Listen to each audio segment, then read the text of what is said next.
Okay.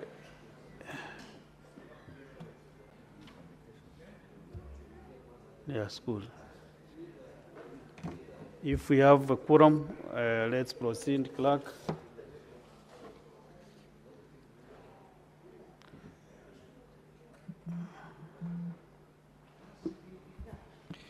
Order number 1, administration of oath. Next order. Order number 2, communication from the chair.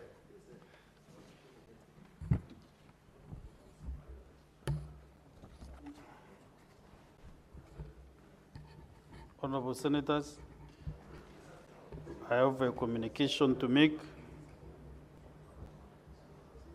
Proceed and resume your seats very fast.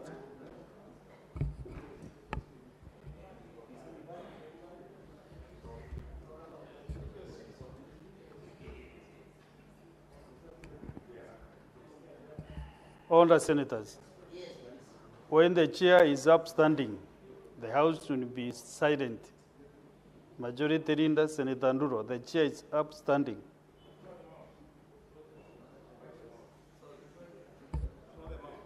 I have a communication to make on substantiation of a statement made by Senator Mboni Karwale, MP, during the sitting of the Senate held on Tuesday, 5th August 2025.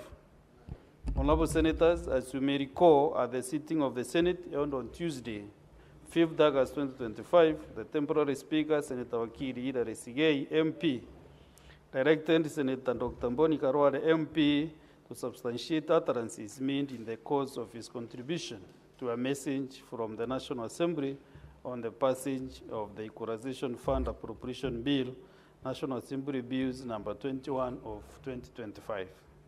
The direction was as a result of a point of order by the Senator for Bungoma County, Senator Fura Wakoli, MP, pursuant to Standing Order 105. As Honorable Senators are aware, Standing Order 105 provides that 1, a senator shall be responsible for the accuracy of any facts that the senator alleges to be true and may be required to substantiate any such facts instantly. And 2, if a senator has sufficient reason to convince the Speaker that the senator is unable to substantiate the allegations instantly, the Speaker shall require that such a senator substantiates the allegations not later than the next sitting day, failure to which the senator shall be deemed to be disorderly within the meaning of Standing Order 121, which is disorderly conduct. Unless the senator withdraws the allegations and gives a suitable apology if the Speaker so requires. This is a lengthy communication, so you can have the seat next to you. We conclude. So, Honorable Senators, in the course of his contribution, Senator Dr. Mboni Karwale, MP, made the following comment. He has descended to learn the bad manners of the Speaker of the National Assembly, who has reduced himself to an agent of the United Democratic Party, UDA, running around. It is at that point that the Senator for Bungoma County raised a point of order pursuant to Standing Order 105 to require Senator Mboni Karwale, MP, to substantiate the claim. Honorable Senators, Senator Dr. Mboni Karwale, MP, was not able to substantiate his statement as required pursuant to Standing Order 105.1 and subsequently requested the temporary Speaker, Senator Wakili Ida Resigei, MP, to provide the evidence at the next sitting day in accordance with Standing Order 105.2. Having acceded to the request, the temporary Speaker, Senator Ida Wakili Resigei, MP, directed that the Senator substantiates the allegation at the next sitting day. Pursuant to Standing Order 105.2, I now invite Senator Dr. Mboni Karwale, MP, to forthwith substantiate the claim as raised in the point of order by Senator Fura Wakoli, MP, failure to which Senator Dr. Mboni Karwale, MP, shall be deemed to be disorderly within the meaning of Standing Order 121. In the absence of such substantiation, the Senator will be required to withdraw the statement and apologize to the Senate. Senator Mboni Karwale.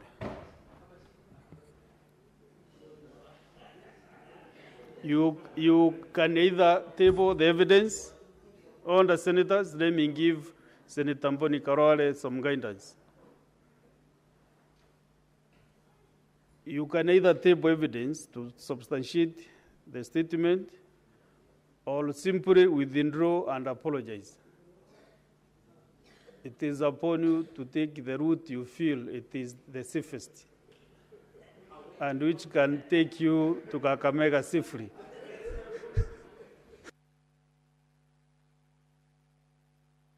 Senator Dr. Mboni Karwale. Thank you, Mr. Speaker. Mr. Speaker, I understand your advice to me, and Mr. Speaker, I want to confirm that I'm in a position to substantiate the statement that I made yesterday. And Mr. Speaker, to help me make that substantiation, because it's a matter which is grave, it's not against a fellow sitting senator, it's not even about the Speaker of the Senate, it's about the Speaker of the other House. It's a matter, Mr. Speaker, that touches on Chapter 6 of the Constitution and the Ethics and Integrity Act.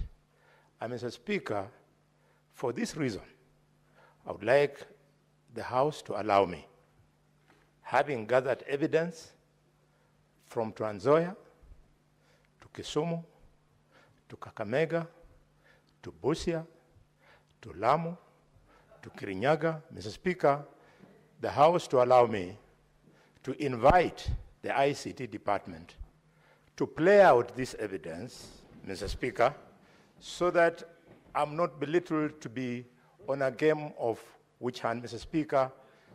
With your permission, I now want, with your permission, Mr. Speaker, I now want that you allow the ICT to play the substantiation, Mr. Speaker.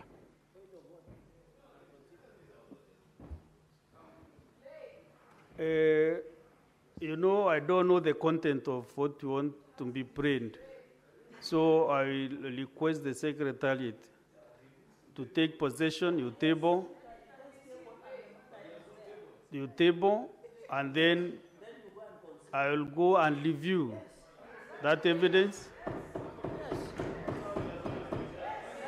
So, on the Senator Chalgei, you know you have no capacity to direct me on what to, the ruling I should make. I've sent you table the evidence that you have, because I told you there are two things. You table evidence to substantiate your statement. So if you feel like you have it, table now. Proceed and table. Mr. Speaker, I proceed as guided.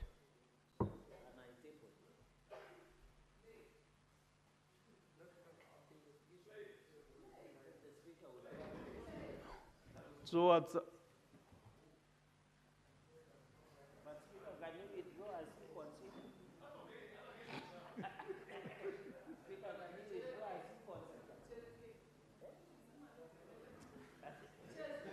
So, Honorable Senators, this is not a simple matter. So, allow me to sleep over this evidence. I review it, and then, on the Senators, and then give the communication tomorrow, whether it meets the threshold or not. Yes, that has been the procedure. I don't know who is out of order. Is it myself or who is out of order? So I have directed the matter rests, I have given direction. Pertaining to this issue until I review this evidence. What are you clarifying? This is not a matter of debate. It is a matter between the chair and the affected senator. I will give evidence after reviewing that evidence. It is so rude. Next order. No. Let me continue with the honorable senators. Order, Senator Wambua. Order, Senator Wambua. Order. This is a very simple, straightforward matter, and I don't know why you are making noise. You cannot. That is my ruling, and I've made it. Honorable senators, as you may recall, on 12th June 2025, I made a detailed communication of the application of Standing Order 101 and personal statements pursuant to Standing Order 58. In the communication, I directed honorable senators to adhere to the provisions of Standing Order 101 while making contributions to debates in the Senate. I emphasize that it will be out of order for any senator to make adverse references to the personal conduct of office holders referred to in the standing order without a substantive motion. However, statements of facts are permissible in debates on a question before the Senate. While the context of the communication was in reference to Standing Order 111, the full spectrum of Standing Order 101 must be appreciated. Specifically, I drew the attention of honorable senators on Standing Order 114, which states as follows: no senator shall impute improper motive to any other senator or to a member of the National Assembly except upon a specific substantive motion of which at least 3 days notice has been given, calling in question the conduct of that senator or a member of the National Assembly. In the course of his speech, Senator Dr. Karwale made comments that imputed improper motive on the Speaker of the Senate and the Speaker of the National Assembly. The two office holders are members of Parliament.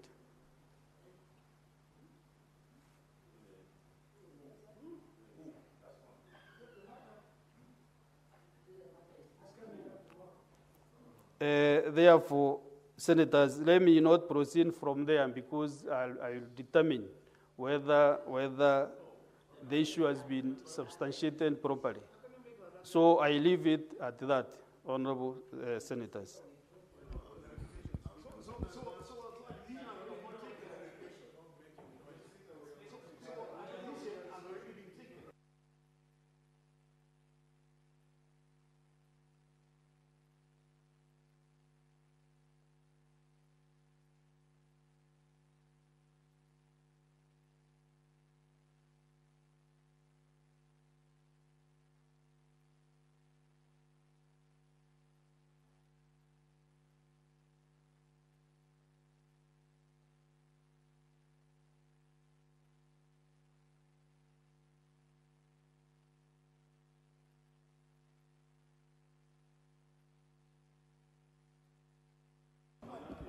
Next order, clerk. Order number Next 3, order. messages. Next order. Order number 4, petitions. Next order. Order number 5, papers. Senate Majority Leader.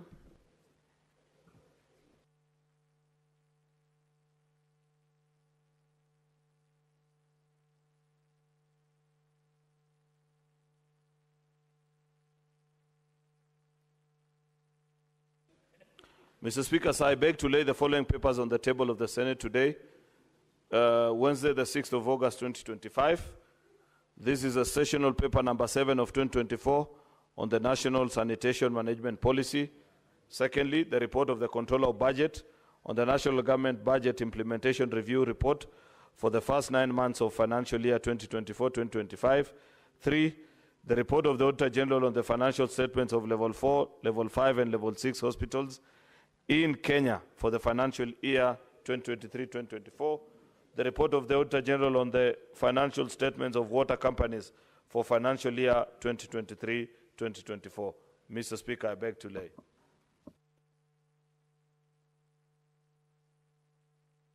Honorable Senators, we have a supplementary order paper. Maybe you can switch into the supplementary order paper, which is in the gadgets. Next is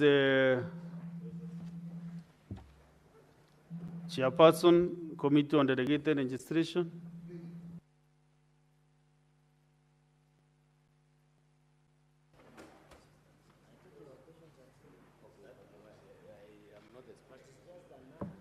Thank you, Honorable Speaker. Mr. Speaker, sir, I am begging to lay the following paper on the table of the Senate today, 60 August 2025. A report on the consideration of the environmental management and continuation, strategic integrated environmental assessment and environmental audits. Number 2, regulations 2025, legal notice number 71 of 2025. Thank you.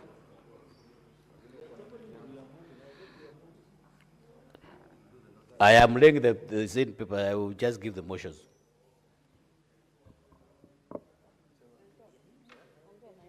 Chair Trend, Industrialization and Investments.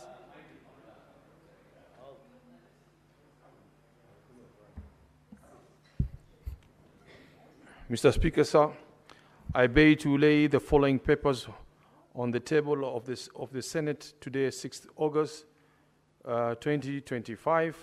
Report of the Standing Order of Trade, Industrialization and Tourism on the Cooperative Bill of 2024, National Assembly Bill number 7 of 2024. I thank you, Mr. Speaker. Okay, next order, clerk. Notices. Order number 6, notices of motion. Senator Chair, Delegated Legislation. Give notice of motion.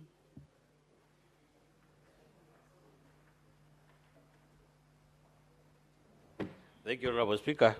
Honorable Speaker, I beg to give notice of the motion that the Senate adopts the report of the Select Committee on Delegated Legislation on its consideration of the environmental management and coordination, strategic and integrated environmental assessment and environmental audits number 2, regulations 2025, legal notice number 71 of 2025, laid on the table of the Senate on Wednesday 6, 2025, and that pursuant to Section 18 of the Social Instrument, the Senate resolves to annul the environmental management and coordination, strategic and integrated environmental assessment and environmental audits number 2, regulations number 25, legal notices number 71 of 2025. Thank you, Honorable Speaker. Next on the clerk. Order number 7, questions and statements.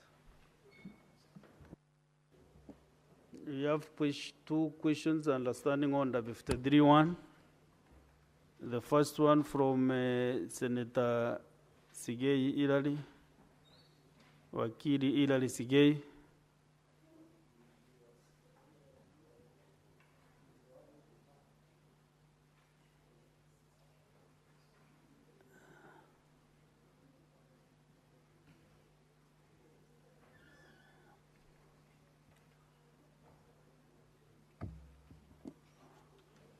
Next, so that statement is dropped. Next is Senator Lelengwe Lutumbesi. Senator Lelengwe has approached me that this statement be deferred to a later date. Next on the clerk.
Because people will start talking, then they leave.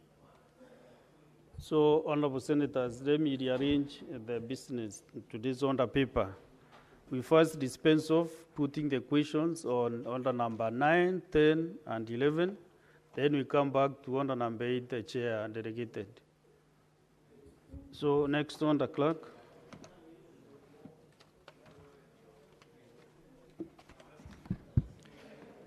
Order number 9, motion. Reports of the Standing Committee on Devolution and Intergovernmental Relations on its inquiry into the state of markets in Vihiga and Bungoma counties, arising from a statement sought by Senator Godfrey Osotsi, MP, and Senator David Wakoli, MP. Question to be put. Honorable Senators, this motion does not affect counties, understanding only the 4-1, but let me first confirm from my clerk whether we have quorum to help us put the question. Okay. Therefore, Honorable Senators, I put the question that the Senate adopts reports of the Standing Committee on Devolution and Intergovernmental Relations on its inquiry into the state of markets in Vihiga and Bungoma counties, arising from the statements sought by Senator Godfrey Osotsi, MP, and Senator David Wakoli, MP, laid on the table of the Senate on Tuesday, 1st October 2024. Whereas many as of that opinion say aye. Aye. Whereas many as of contrary opinion say nay, the ayes have it. Next order.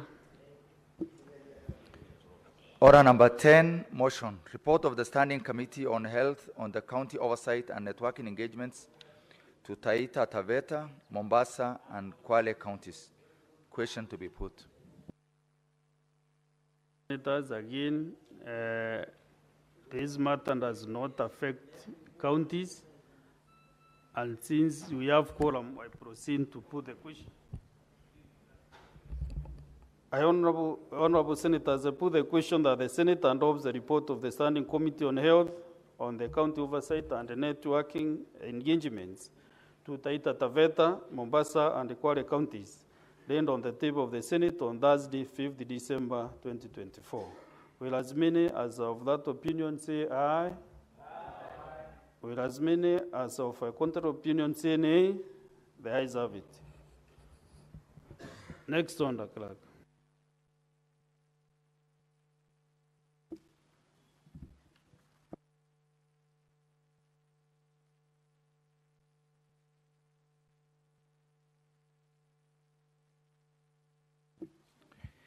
Order number 11, motion. Report of the Standing Committee on Health on inspection tour of health facilities in West Pokot, Trans Nzoia, and Turkana counties. Question to be put. Honourable Senators,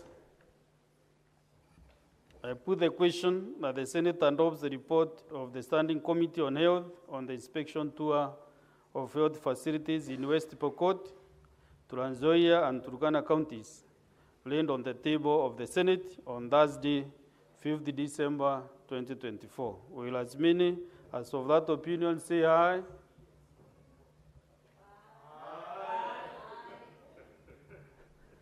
Aye. Will as many, Senator Joyce Korir. Will as many as of a contrary opinion say nay? The ayes have it.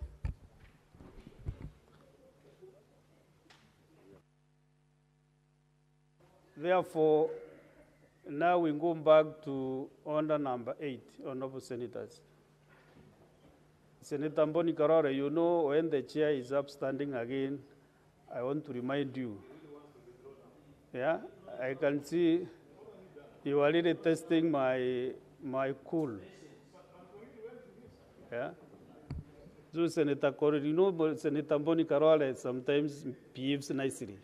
Until now you went to talk to him, and he started laughing. Senator Mwenda Gataya? Who is the owner? Yeah? Okay, just a minute. Next one, the clerk. Order number 8, motion. Report of the Select Committee on Delegated Legislation on its consideration of the environmental management and coordination strategic and integrated environmental assessments and environmental audits. Number 2, Regulation 2025, Legal Notice number 71 of 2025. Chair delegated registration.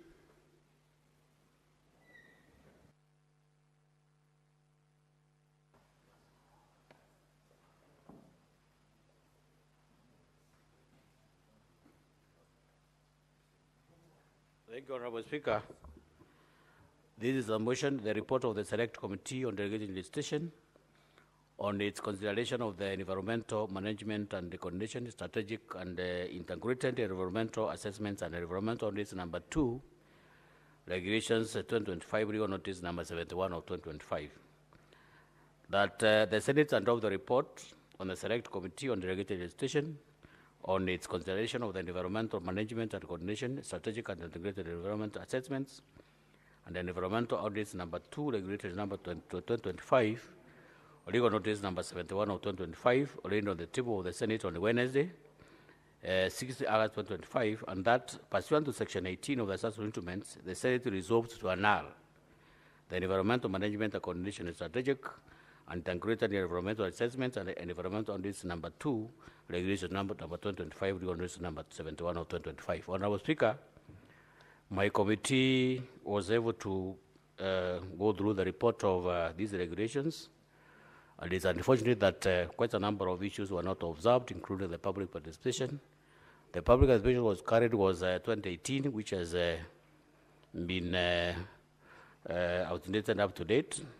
We have also observed that the impact assessment was not observed.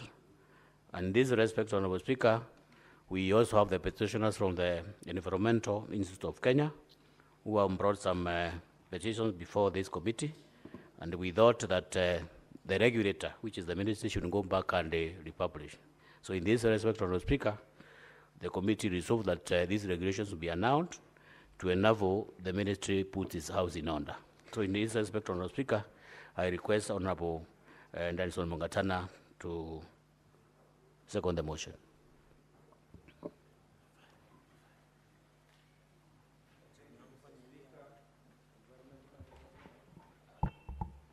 Thank you, Mr. Speaker.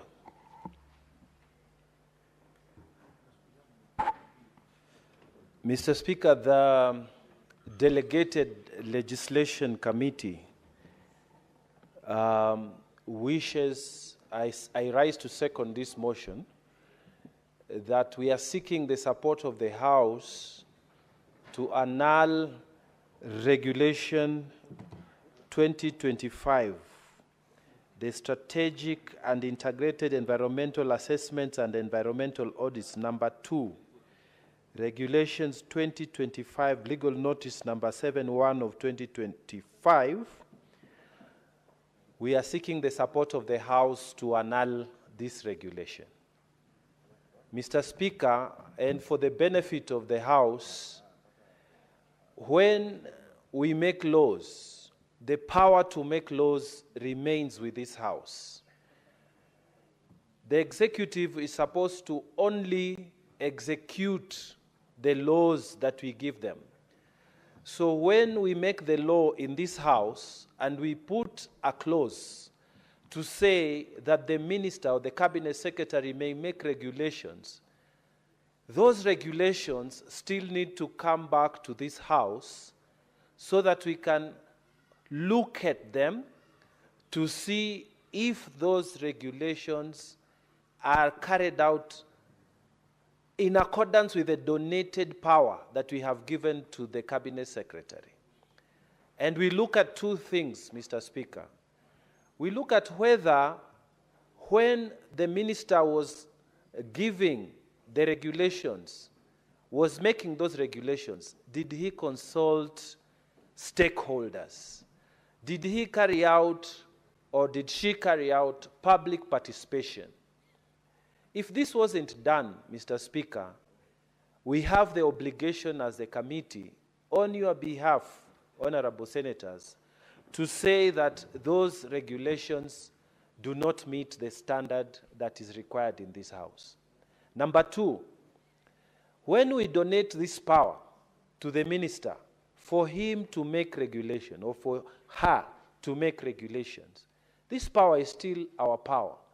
We are required under the Statutory Instruments Act to also check whether the minister or the cabinet secretary created a document called Regulatory Impact Assessment Report. So this RIA, the minister must be able to say the impact of this regulation will be this way on the people of Kenya. A simple document. So, Mr. Speaker, in this case, the cabinet secretary in charge of environment came before the committee and told us on these regulations, she had done public participation 7 years ago. So, honorable members, if somebody comes and tells you that they did 7 years ago is when they did public participation, surely public participation 7 years ago is outdated. So we asked, where's the regulatory impact assessment report on these regulations? They were not able to produce that. So we were magnanimous as a committee, and we said, Cabinet Secretary, go back and make amends, but this has not been done. Go and republish these regulations. Go and do public participation, because environmental regulations, which were done 7 years ago as public participation, cannot surely be relevant at this time. And Mr. Speaker, the Institute of Environment practitioners, those people in that space, they came and made serious petition before the committee. And the committee, had their complaints. So we asked the minister, just go and do it properly. It will not cost too much time. It will not cost you a lot.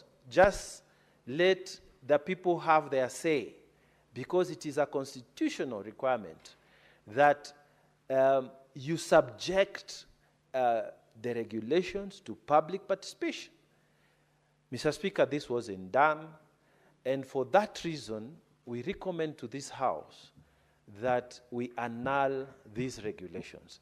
If we annul these regulations, then the minister will go and put her house in order and bring them back in the proper format, because we have already said what needs to be done. Unfortunately, the time lapsed. The minister never came back to us.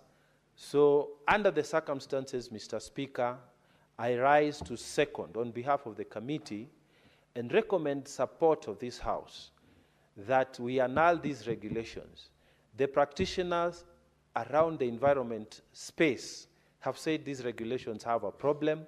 If we leave them to go the way they are, if the Senate allows it to go the way, if we let it pass, it will be unfair to the people of Kenya to tell them that they are going to be bound by regulations that public participation happened 7 years ago, even before we took up the mandate in this House. So, Mr. Speaker, I beg to second, and I ask members of the committee, not members of the committee, but members of this House, if you can support us so that we can be able to do what is right.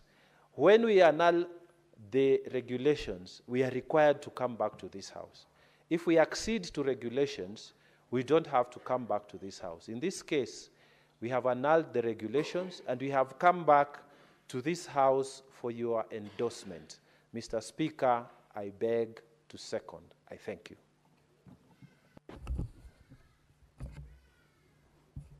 Honorable Senators, I propose the question that the Senate endorse the report of the Select Committee on Delegated Legislation on its consideration of the environmental management and coordination, strategic and integrated environmental assessments and environmental audits, number 2, Regulations 2025, legal notice number 71 of 2025, dated to the table of the Senate on Wednesday, 6th August 2025.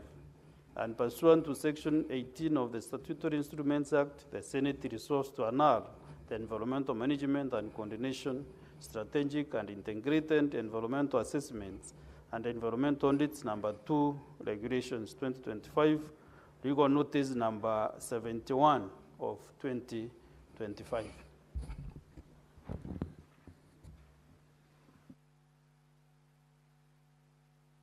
Now, let me open the floor for debate. Senator Chalagai Samson.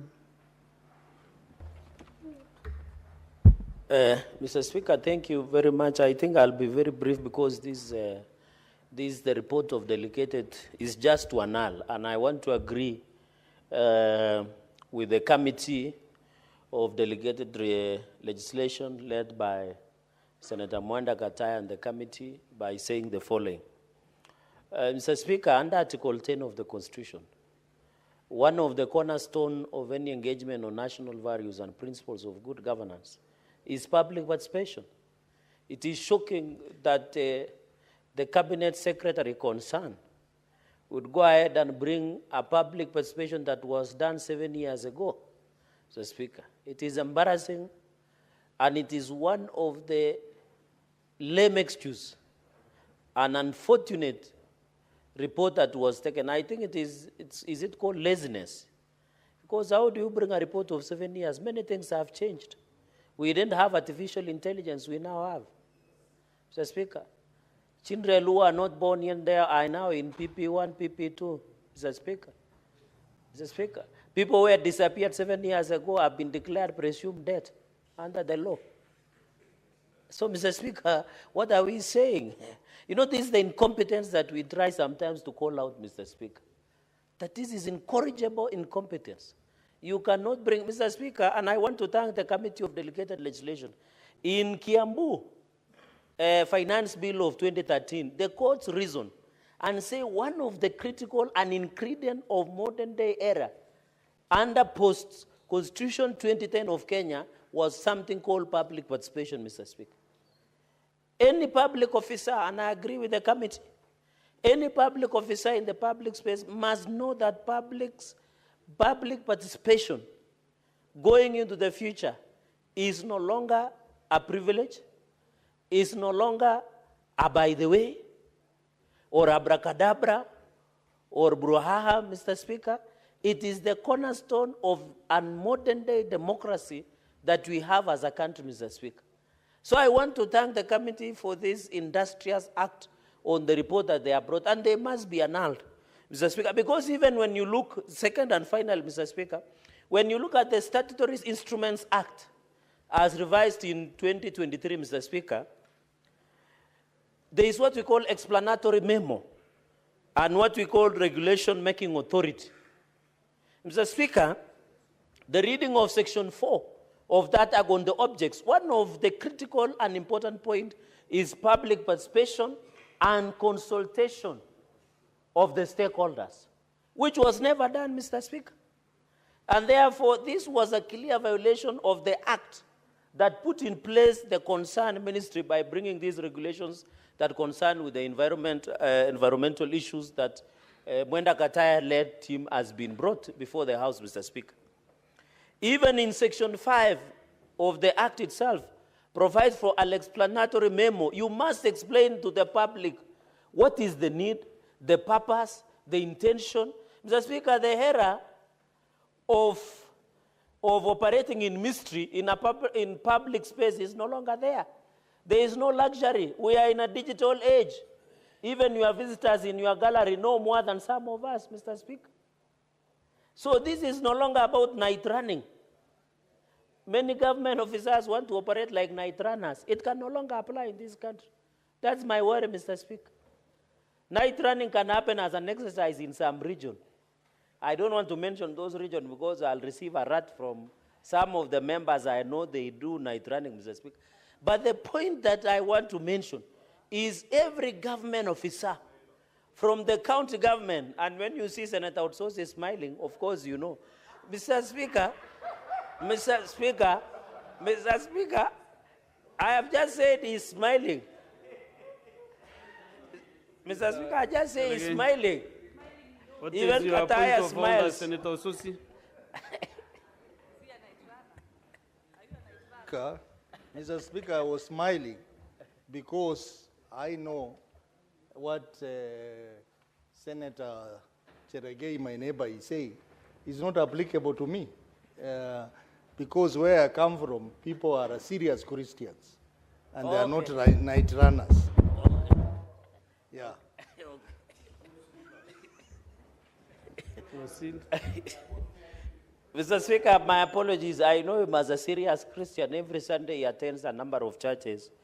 I don't know why Senator Kalwale is uncomfortable. Unless he knows where the night runners are. He can discuss with me under chai and mandazi later in the lounge. Mr. Speaker, and that is why when you look at Section 7, in conclusion, there must be reasons. The point I'm trying to drive home, hot and dry, Mr. Speaker, is very simple. That the officers at county and national government should know you can no longer operate in secrecy in matters of the public. Anything that concerns the public, be it policy, be it legislative, be it any action, you must account to the public. And the only way to account to the public, Mr. Speaker, is through public participation. I salute, Mr. Speaker, and I know it will go in answer, the Committee of Delegation. And I know even our courts are watching. And I want to thank Senator Mwenda Kataya, because most of the decisions we make on the floor of the House, sometimes, mutatis mutandis, courts of law borrow the reason of Parliament because they believe we have more weight because we are the representatives of the people, as per Article 96, Mr. Speaker. So to Mwenda Kataya-led committee, I celebrate you, Mr. Speaker. This is a very direct matter. Let's move and annul. Call the minister in charge in order, Mr. Speaker. Let her bring another regulations. We are ready because our business is to legislate, is to represent, Mr. Speaker, and to ensure we have proper legislative and policy interventions in place. Mr. Speaker, with those many remarks and to cede ground for my colleagues, allow me to raise my submissions by supporting the annulment of this report. I thank you, Mr. Speaker, sir. Senator Munyihaji Mohamed Faki. Asante Mheshimiwa Spika kwa kunipa fursa hii kuunga mkono ripoti ya kamati ya sheria endelevu ambayo imewasilishwa na mwenyekiti wa kamati hiyo Mheshimiwa Senator Mwenda Gataya Mofaya kutoka Tharaka. Mheshimiwa Spika, kanuni hizi ambazo zilikuwa zimechapishwa na Waziri wa Mazingira zilipingwa vikali na lile shirika linalojiita Environmental Institute of Kenya, ambayo ni taasisi inayojumuisha wale wataalamu wengi wanaohusika na mambo ya mazingira. Mheshimiwa Spika, taasisi hiyo ilipinga hizi kanuni kwa sababu hawakuhusishwa katika ile tunaita kwa Kiingereza public participation ama uhusishaji wa umma, ambayo ndio katiba ya Kenya inasema kwamba sheria yote ambayo inapitishwa ama kanuni zozote ambazo zinapitishwa ni lazima zipitie uhusishaji wa umma, yani public participation. Mheshimiwa Spika, swala jingine ambalo taasisi hii ilipinga hizi sheria ni kwamba sheria zilichapishwa mwaka 2018 ambapo wakati huo, Mheshimiwa Spika, mazingira ya kazi yalikuwa ni tofauti na mazingira ambayo yako sasa. Kwa hivyo waziri na wataalamu wenzake walipokuja mbele ya kamati hii, walishindwa kuthibitisha kwa kamati kwamba zile kanuni ambazo zilihusishwa mwaka 2018 ndizo hizi kanuni ambazo zilichapishwa katika gazeti notice ya mwaka huu. Vile vile, Mheshimiwa Spika, walishindwa kuthibitisha kwa kamati kwamba walikuwa wamefanya ile inaitwa regulatory impact assessment, ambao ni sheria ya kwanza ambayo lazima ile taasisi inayotengeneza sheria endelezi kwamba lazima watengeneze regulatory impact assessment, kwamba wameweza kufanya hiyo assessment na wakaona kwamba zile kanuni ambazo wanazileta ziko sawa. Kwa hiyo Mheshimiwa Spika, kwa haya matatizo haya mawili, kamati ilimpa fursa waziri ili kuweza kurekebisha ama aweze kuziondolea mbali kanuni hizo. Mheshimiwa Spika, katika mkutano uliofanyika tarehe 28 Julai, waziri alipewa fursa hiyo na akakubali kwamba ataziondoa. Lakini kwa masikitiko ni kwamba hakuweza kuziondoa, na alijua nafikiri kwamba baada ya muda hizi kanuni zitaweza kuwa ni sheria bila ya sisi bunge kuzikataa. Kwa hiyo Mheshimiwa Spika, ni muhimu kwamba bunge hili lipige kura ya kukubali hii ripoti ya kamati ya sheria endelezi, kwa sababu tunajaribu kulinda maslahi ya Wakenya. Tunajaribu kulinda maslahi ya wale ambao watahusishwa ama wataathiriwa zaidi na sheria hizi. Tumeona kwamba mara nyingi kamati ambazo ama taasisi ambazo zinaunda hizi sheria endelezi, Mheshimiwa Spika, hazitekelezi kulingana na ile sheria ya Statutory Instruments Act mwaka 2013 ambayo inatoa mwongozo ni vipi ambavyo watatengeneza sheria endelezi na vipi ambavyo wataweza kuwahusisha wananchi katika mambo kama hayo. Kwa hiyo Mheshimiwa Spika, kwa kukosa huku kufanya uhusishaji wa umma, yani public participation, vile vile kwa kuweza kuleta sheria ama kanuni ambazo zilichapishwa mwaka 2018, inapasa kamati tukubaliane nao kwamba hizi sheria hazifai kutekelezwa, kwa hivyo zitupuliwe mbali kama ilivyopendekeza kamati hii. Mheshimiwa Spika, vile vile hizi kanuni zinajaribu kuongeza malipo, yani zile fees ambazo wataalamu wanatakana kulipa. Mheshimiwa Spika, tukiangalia zile ambazo walichapishwa mwaka 2018 ni tofauti na zile ambazo wamezieleza sasa katika sheria endelezi. Kwa hiyo Mheshimiwa Spika, naunga mkono ripoti hii na ningependa kwamba bunge la Senate liweze kukataa hizi kanuni na zitupilie mbali. Asante Mheshimiwa Spika.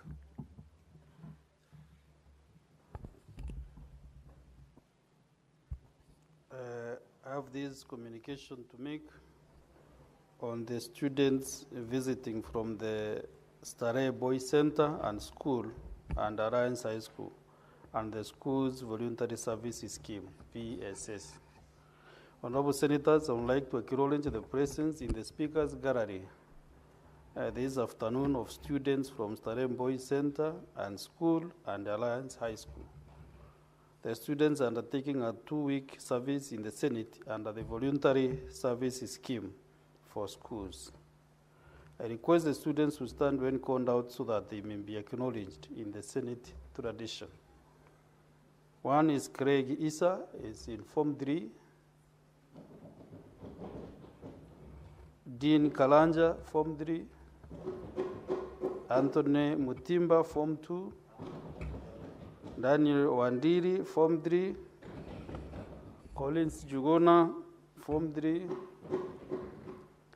Melvin Mugambi, Form 4. Moses Bruce, Form 3. Enoch Mogile, Form 2. Yes.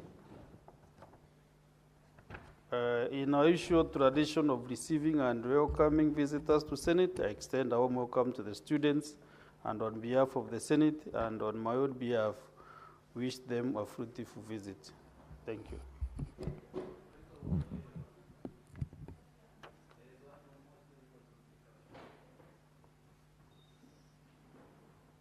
The student who was not recognized can also stand to be recognized. I don't have his name here.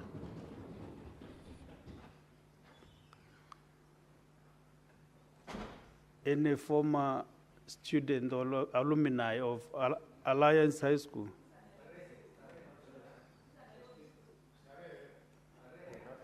Mr. Senator Speaker, Mugatana. I am an alumni of Alliance High School, so may I take this opportunity, Mr. Speaker, to join you in welcoming the students from the good old school. Mr. Speaker, we have a motto there, strong to serve, and I'm glad that they have come here on voluntary, which means, Mr. Speaker, they are not being paid. They are carrying out the motion the motto that we had even in those days, that we remain strong to serve.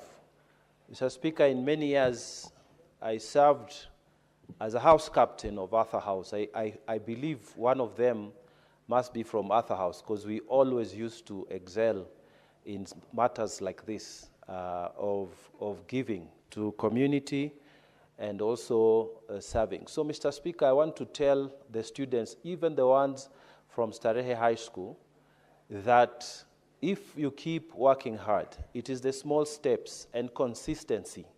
If you keep working hard and you keep consistent at what you do, one day God will honor your efforts. And I want to encourage you that all of us here, once upon a time, we were as young as you, and we worked our way this side through our different professions that we did, and we got the support of our electorate to bring us here, and we are making our contributions here. We want to encourage you to also aspire to one day sit not at the gallery but here, fighting for your people's rights and making this country better. With those many remarks, Mr. Speaker, I beg to welcome them. Thank you. Very well. Let's go back to the business of the day, to the motion. Senator Kisang William. Thank you, Honorable Speaker. Honorable Speaker, I also rise to support the annulment of the regulations as brought by the Chair of Delegated Legislation, Senator Mofaya. Honorable Speaker, the institutions need to know that, the making of laws is a preserve of Parliament. It's for both this House, the Senate, the National Assembly, and it's also very clear in Article 96 of the Constitution that our mandate is representation, legislation, and oversight, Honorable Speaker. Honorable Speaker, we are surprised that the CS environment is relying on the public participation that was done 2018, 7 years ago. And this is particularly a very dynamic area, Honorable Speaker. With the climate change, things are changing every day. And the CS should have seen it wise to do public participation. Colleagues have said this is basically being lazy, either lazy or incompetent, Honorable Speaker. That's why it's important that we annul to pass a message to the CSs. We have donated powers to do regulations to ensure that they consult the stakeholders thoroughly, Honorable Speaker. Otherwise, we can pass in this House, and then outside there, the courts will basically, somebody will go to court and the regulations will be basically suspended. Honorable Speaker, public participation is a good thing. It's very healthy.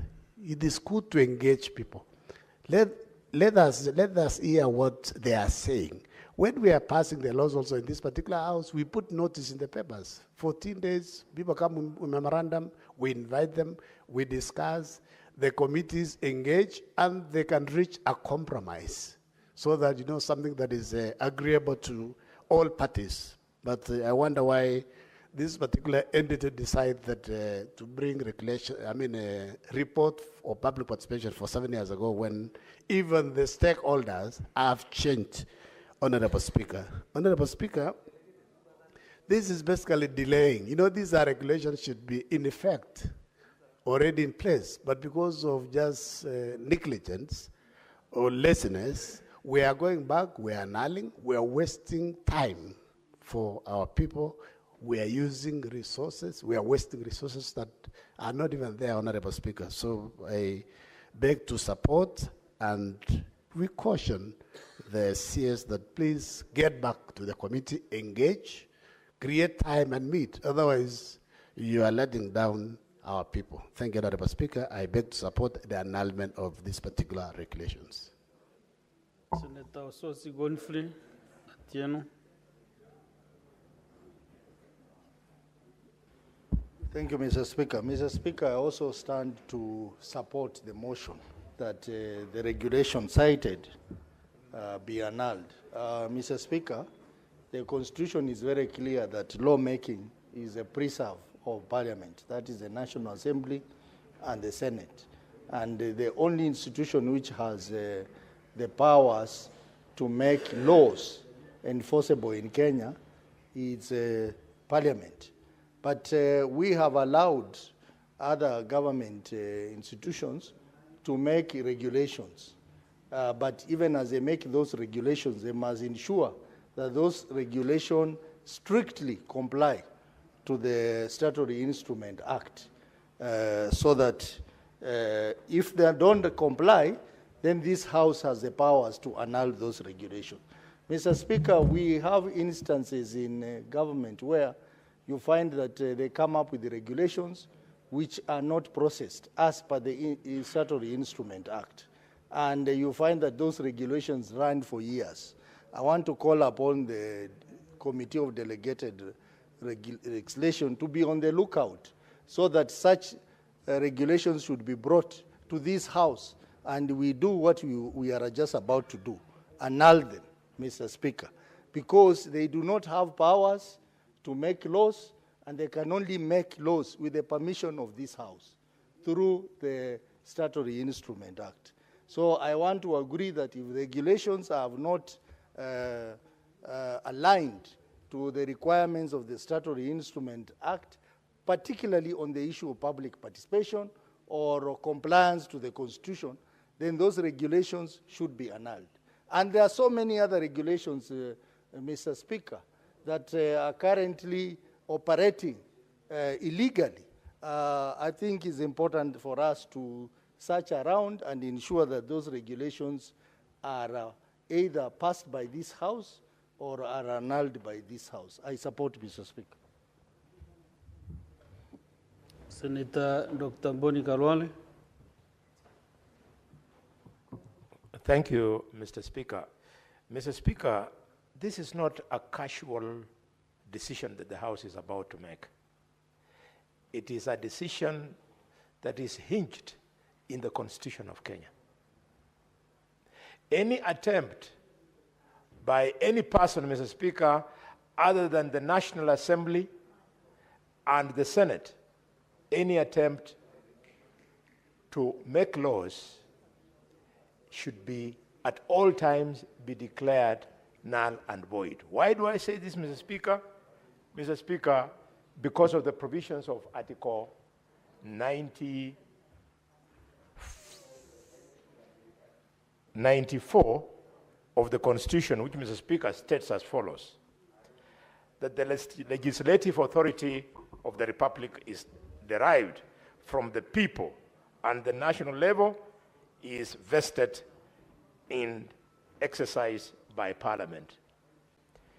In subsection 5, it goes further to clarify that no person or body other than Parliament has the power to make provision having the force of law in Kenya except under authority conferred by this Constitution or by legislation. Mr. Speaker, this is the import of the annulment that we are all supporting. We would like the minister, upon receiving the annulment, to realize that she was trying to impersonate Parliament. In fact, Mr. Speaker, I wonder what became of the Kenya School of Government, and if it is still functional. These 22 ministers, have they been given an opportunity to sit there so that they know how Parliament works, how government works, and how the judiciary works? I therefore strongly, Mr. Speaker, support the annulment and want to laugh at 2 points. The first one, Mr. Speaker, is lack of public participation. I laugh at it. And the second one, the suggestion by the minister that they were contented by the fact that this public participation that they are relying on was done 7 years ago. Why do I laugh at both? I laugh and dismiss the stand of the minister on public participation because, thanks to taking for granted the role of the public in lawmaking, many pieces of legislation that have gone through this House have always been thrown out by the courts. Secondly, why do I laugh off the issue of public participation that is 7 years old? I would like it to occur to the Minister, Mr. Speaker, that a child who was 14 years old 7 years ago is today 21. And Mr. Speaker, that child is now an adult who is able to advise us on how a proposed law that we are making is going to affect him or is affecting him.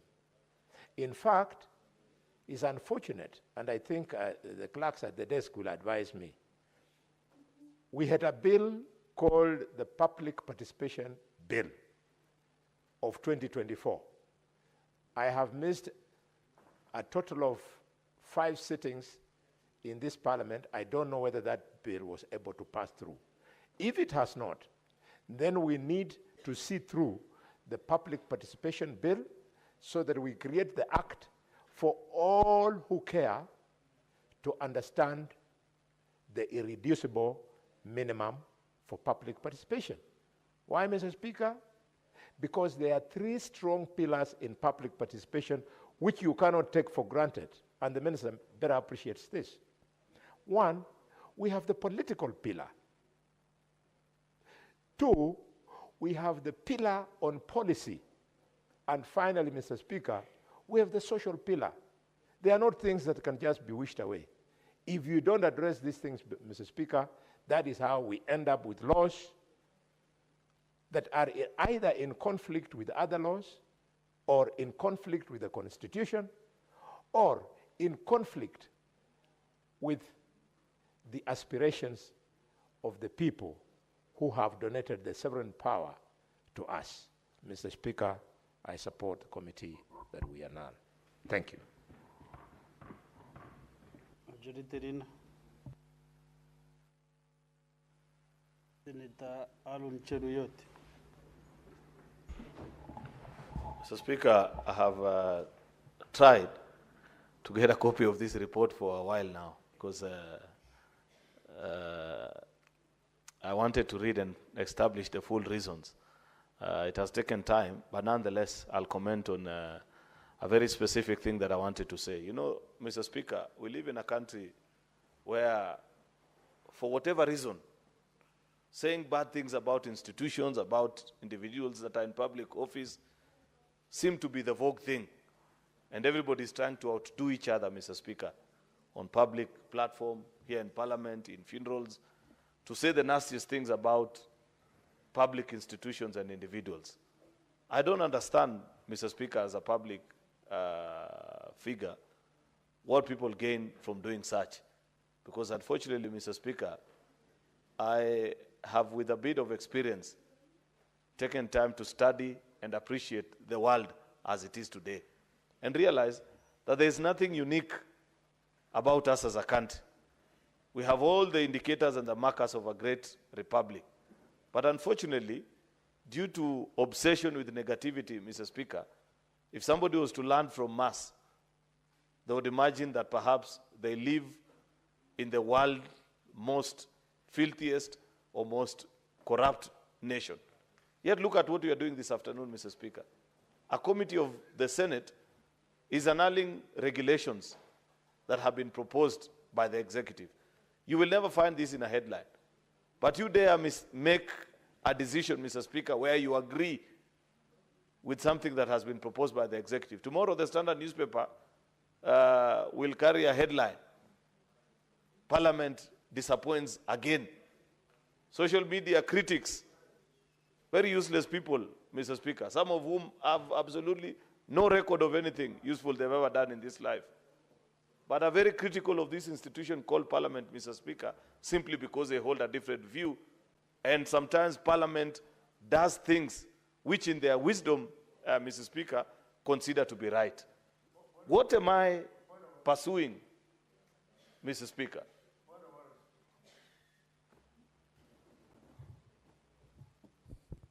Yes, Senator Boni Karwale.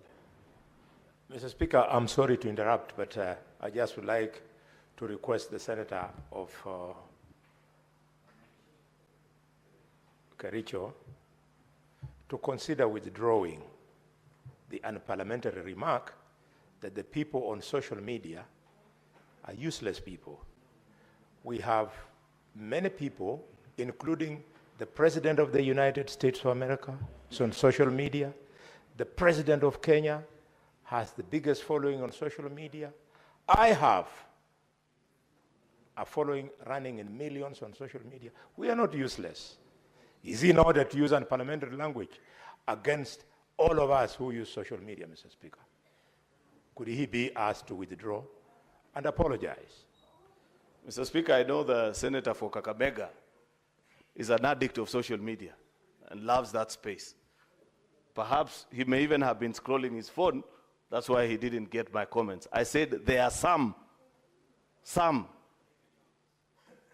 That's very basic and elementary, which I'm sure my whip understands, that it is not a wholesome condemnation of everybody who uses social media.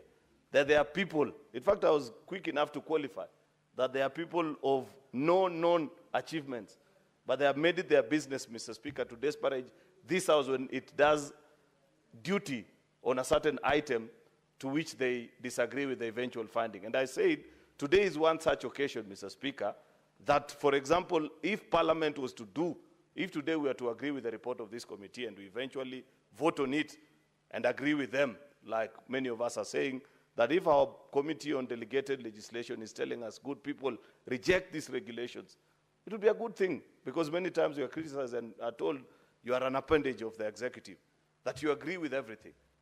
But there are many times, Mr. Speaker, that this House does great things. And it doesn't mean necessarily, Mr. Speaker, that disagreeing with the executive is a great thing. Agreeing with them also is equally as good, Mr. Speaker, because Parliament is independent and it makes its decision based on what is in the best interest of the people that vote for you to come to this House, Mr. Speaker. Therefore, I want to request that on days such as this, Mr. Speaker, that Parliament flexes its muscles and sends a minister back to the drawing board and says, on this one we do not agree. Just like on other days we agree with them, Mr. Speaker, that it should be given equal prominence as they do. In fact, because now my whip, Senator Boni Alwale, has mentioned about social media, and I know he's an avid user, Mr. Speaker, he will help by either tweeting, which I know he loves doing, or on his Facebook account, to give an account of many such decisions when Parliament takes it. Because when you read through what people say sometimes, you'd think that there's nothing useful that Parliament does. Yet each afternoon, Mr. Speaker, we transact business that is meaningful to the country. The decisions are informed by what is the collective good interest, Mr. Speaker, of the people that you represent in this House, Mr. Speaker, which may not necessarily be that which somebody else may want, either a newspaper editor, a commentator on social issues, Mr. Speaker, a particular politician, Mr. Speaker. You know, unfortunately, our hands are tied most occasions because we don't work for ourselves. We are simply but employees of other people who send us here and say, transact in my best interest, make a decision. This is a very important regulation, for example, because the climate change, Mr. Speaker, and environment management and coordination is a very topical issue globally. Countries, Mr. Speaker, hoggle over each other on these positions. In fact, there's a lot that has been said about other countries that have walked away from commitments that have been made in other places in the climate. The UN Secretary General, Mr. Speaker, for example, spends tons of time speaking on this topic every time he addresses a gathering of the UN or even in public spaces, because climate change is real, Mr. Speaker, and it's affecting our life on a daily basis. And that is why Parliament is telling the minister that you must do the right thing, that you must follow the laid down procedure, that we just amended the Statutory Instruments Act, Mr. Speaker, and drawn from the power granted by the Constitution, Mr. Speaker, have agreed that Parliament has the final say on this, that the people's representatives will either give you the nod to set the regulations or disagree with you if you don't do it in accordance with the law. Public participation, Mr. Speaker, I want to say that Parliament, and I heard somebody say, I don't know who spoke about public participation. It is us as an institution that has failed the country. How can it be, Mr. Speaker, that 13 years after the promulgation, actually 15, this is 2025, after the promulgation of the new constitution, Mr. Speaker, for 3 terms of Parliament, we have been unable to pass legislation that guides public participation, Mr. Speaker. As such that institutions, public entities, county assemblies, judiciary, all these bodies, Mr. Speaker, are left groping in the dark, trying to establish what exactly is public participation. Citizens are fully aware about this, and many times when you make a decision, and it could be a decision even as simple as establishing a secondary school in a primary school ground, as is normally the case back in our villages. If you find a primary school that has a lot of space, many times you find the parents gather and they say, we want to establish. Therefore, we are calling upon you, our MP or senator or whoever, to help us establish an institution. Then another faction emerges and they say, no. We need to be consulted. We are the stakeholders. So citizens appreciate the importance of public participation, Mr. Speaker. But as Parliament, we haven't done justice to the country. I know there is a law before the National Assembly, Mr. Speaker, on public participation. And it has taken a while in our counterpart house. It will be important, Mr. Speaker, for us to conclude. Actually, it will be monumental failure on our part, Mr. Speaker, if we conclude this session of Parliament without a substantive law on public participation. Last time we tried. The senator for Busia, then Senator Amos Wako, brought a bill before this House, and we passed it. Unfortunately, our colleagues in the National Assembly had a different view on that matter, on how that matter needs to be handled. Being the House that we are, Mr. Speaker, which is the House of reflection, as most Senates are, Mr. Speaker, we are waiting what will be the eventual decision on that matter. Because eventually, Mr. Speaker, once they pass that bill, and I hope they can do it even during this period as we conclude on, as we head on our recess, Mr. Speaker, in the next few hours, I think by tomorrow afternoon. By the time we come back in September, hopefully, Mr. Speaker, if there is no interruption. You know, Mr. Speaker, I don't know why, for some very weird reason, each time we are just about to go on recess, you see a notice of an impeachment of a governor. And somehow it interferes with our programs, Mr. Speaker.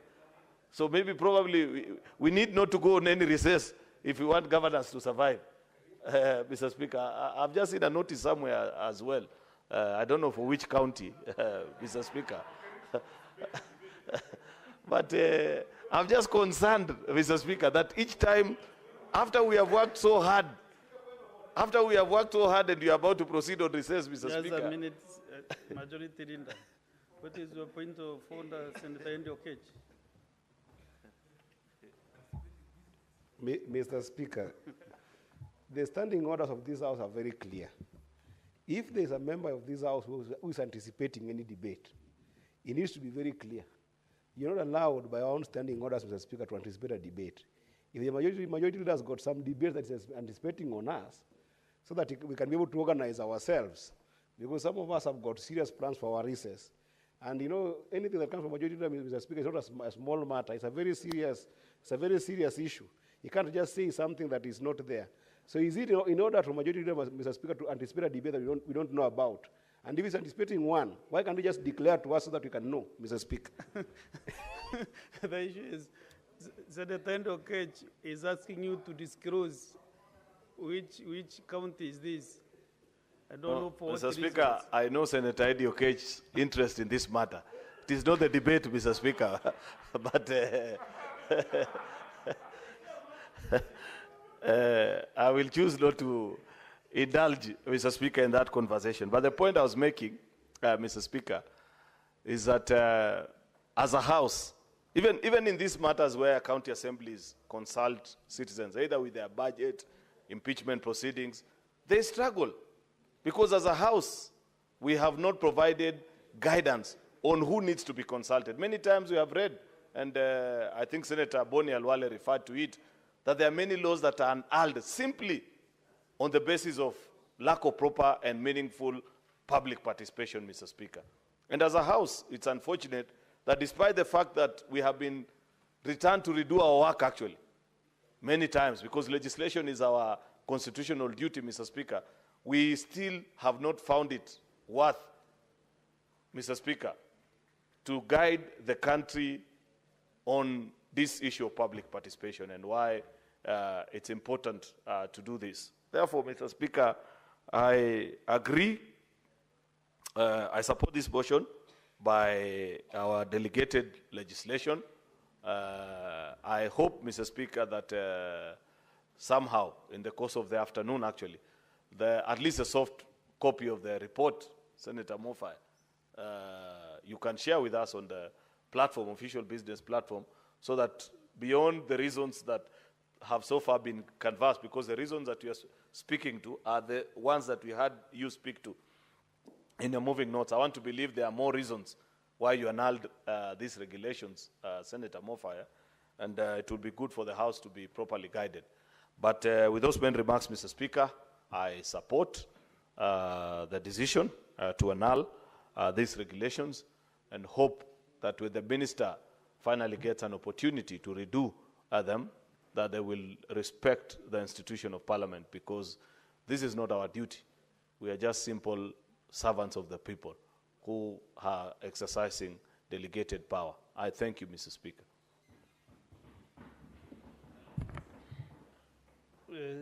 Senator Eric Okongo Mogeni. And Chair and Delegated Registration, where is the report? Or the Secretariat?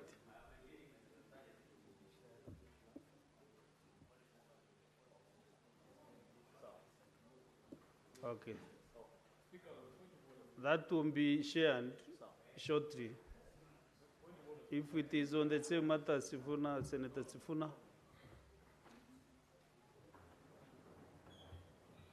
Speaker, I just wanted to bring to your attention that I have complained previously that my unit keeps failing, and therefore I will not appear on your list.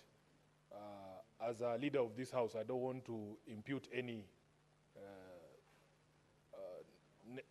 what is it called?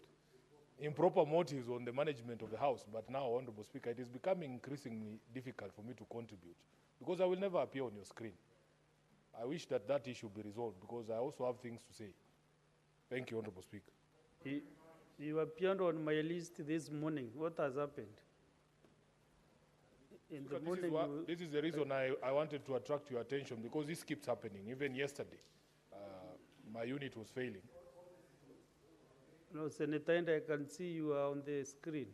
And Honorable Speaker, perhaps that is why the majority leader can see things that I can't see. Can you confirm whether Senator Ende has removed my your unit card? is not working. Somehow. Who are you informing, Senator Faki Mohammed? The report is circulated in our WhatsApp group. The report we are debating. Yes. Senate business is there. It's just been shared. Senator Mogeni?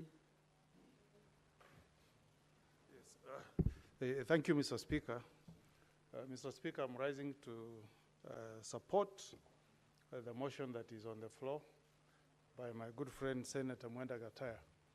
And unlike those who have not seen it, Mr. Speaker, I've had the benefit of going through the reasons that guided the committee in rejecting this report, and I fully support Mr. Speaker. Mr. Speaker, if you go through the report, the CS, with tremendous respect to him, is purporting to bring regulations before this House for adoption, basing public participation that was held more than 7 years ago. And I mean, how unserious can a cabinet minister holding office in the Republic of Kenya be, Mr. Speaker, doing public participation 7 years ago, and then you bring a report for adoption, the regulations, not the report.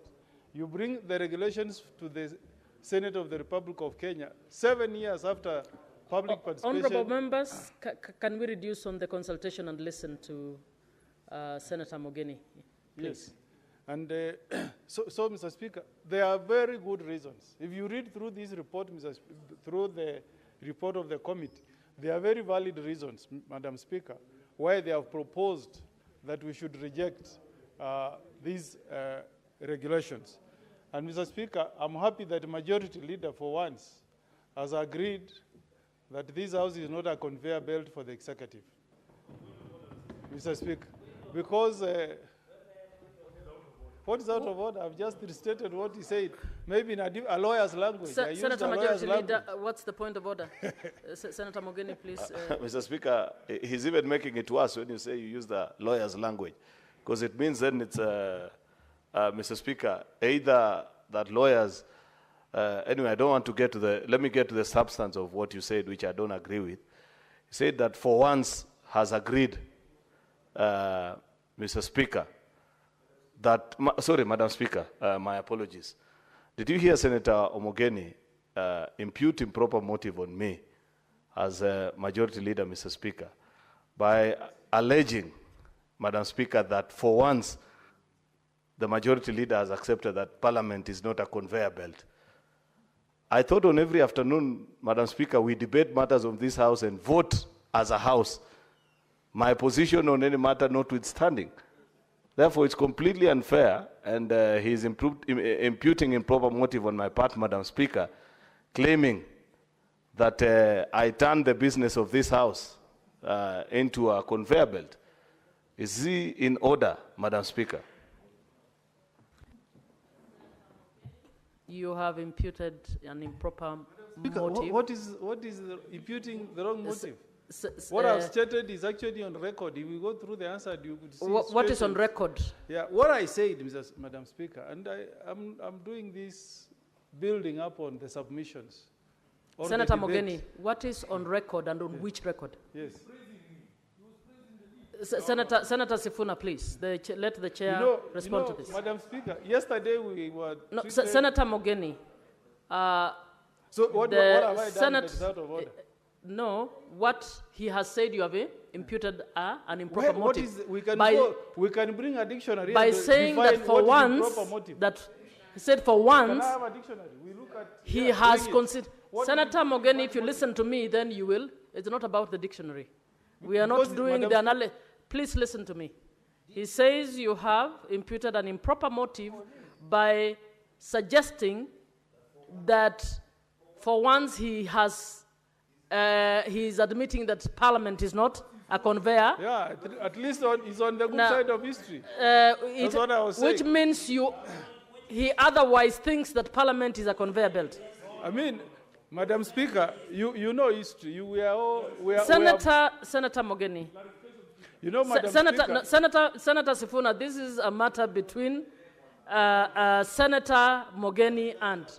Please clarify what you meant. Okay, what I meant is for once, the majority leader is on the good side of history. He is standing with the people of Kenya. He is supporting the Constitution. Senator Mogeni, that's what I'm saying. He's for once acknowledging, Madam Speaker, that we have three arms of government. We have the executive, the legislature, and the judiciary. Madam Speaker. Senator Mogeni, please take your seat for a second. Can you protect me from Senator? Senator Mogeni, are you going to listen to the chair, or you're going to exchange without using the chair? The please. Only threat I have is from my good friend Senator Mogeni, please. Senator Cherargei, stop exchanging with Senator Mogeni. Protect me, Madam Speaker. No, you need to sit down, then we will protect everyone. Senator Majority, explain you said that it is worse. Madam Speaker, he has even made it worse now and turned it into an insult. Yes. Because, number one, the Senator for Nyamira wants to arrogate himself powers that he doesn't have.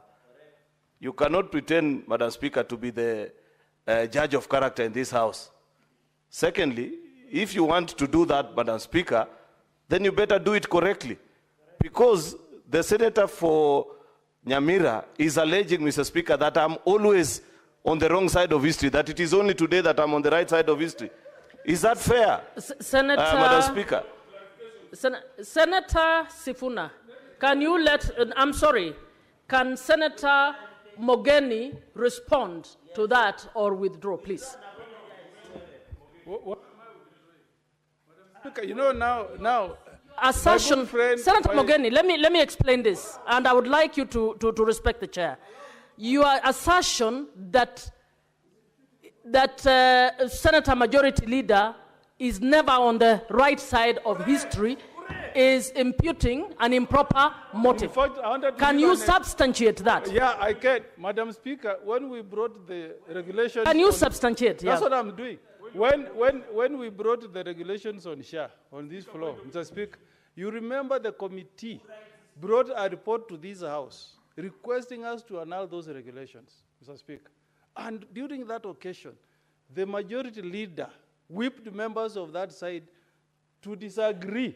Senator Mogeni, is that the only occasion or he does this deal? There are more. So what I'm saying, in fact, I wanted to applaud the Majority Leader. So I don't know why you're giving it a negative connotation. Madam Speaker, Senator Sifuna, please. Senator. I would like to be informed, I agree. I can be informed. Yes. Honorable Speaker, I wanted to inform the senator from Nyamira that motive speaks to something in the future. But when you're giving a historical account, you cannot be said to be imputing improper motive. There's no motive to do anything.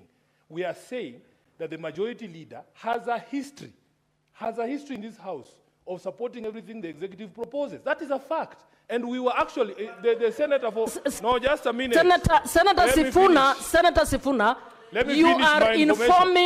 you are informing Senator Mogeni. Yes. You are not debating yes, I'm the informing point. him. Yes. Can I finish, Honorable Speaker?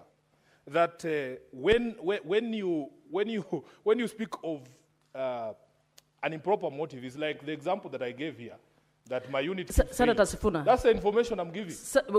Are you trying to help him to define improper motive? Yeah, so that you can properly guide the so chair. you are informing. So you are informing how Allow to... me to inform him. Yeah. Allow me to inform him. Honorable Mogeni, you are exactly on the right path because motive speaks to future conduct, but the message you have passed is past conduct. And you are, the way I understood him, Honorable Chair, Senator, just a minute, let me finish. Senator Sifuna, please listen to me. 1 minute. Senator Sifuna, if you are affirming what he's saying, what are you informing him? I'm informing him of the definition of Please don't abuse the space to make your own point. Please sit down. Please sit down. Senator Sifuna, please. I didn't finish. You did not inform. You are actually analyzing instead of informing. But we know everybody how they Senator behave Sifuna, please. Everybody knows how they Senator behave Sifuna. We were actually praising him. We were praising him that now he's becoming a good boy. Senator Sifuna, please. Senator Mogeni, please hold on. Can Senator Majority please raise your point of order? Mr. Speaker, this is a problem of people who don't want to listen. Madam Speaker, Standing Order number 1014. And Senator Mogeni, if you want us to discuss about each other, I have a lot that I can say about you. But I respect, Mr. Speaker. Senator Majority, please focus on the point of order on the issue at hand. Standing Order number 1014, Madam Speaker. If you want to discuss the conduct of your colleague, you bring a substantive motion, and within 3 days, Madam Speaker, after the approval of the Speaker, that matter is brought here. How do you allow, Mr. Speaker? I can understand the person who's misinforming him, because that's not an information, Mr. Speaker. Because perhaps, Mr. Speaker, they have not read Standing Order number 1014. Therefore, Mr. Speaker, is it in order for Senator Mogeni to begin to discuss the conduct of a colleague without a substantive motion? Senator Mogeni, do you want to respond to that, please? Senator Cherargei, you are not on the chair, and you're out of order. I plead with the chair to protect me from my good friend, colleague. Senator Cheragei. Mogeni, please proceed. Can the chair protect me from Senator Cheragei? What has he done? Every time, Madam Speaker, I step forward to speak, Senator Cheragei pops up like a popcorn.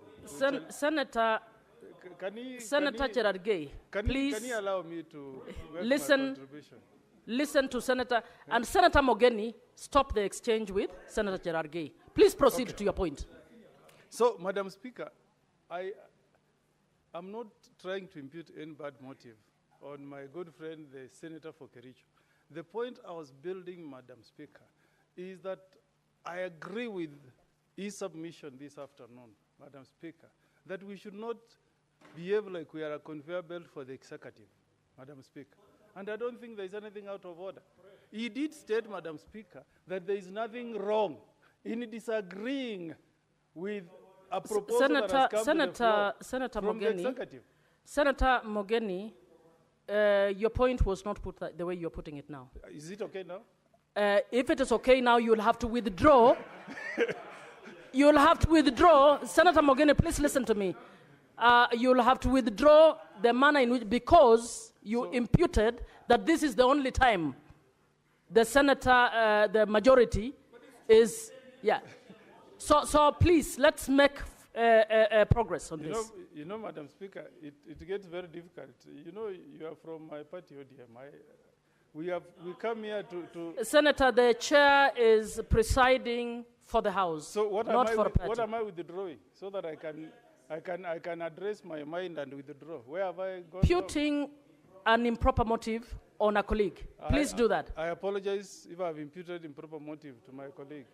Thank you, Senator, and proceed with your point. So the point I was making, Madam Speaker, is that in this House, Madam Speaker,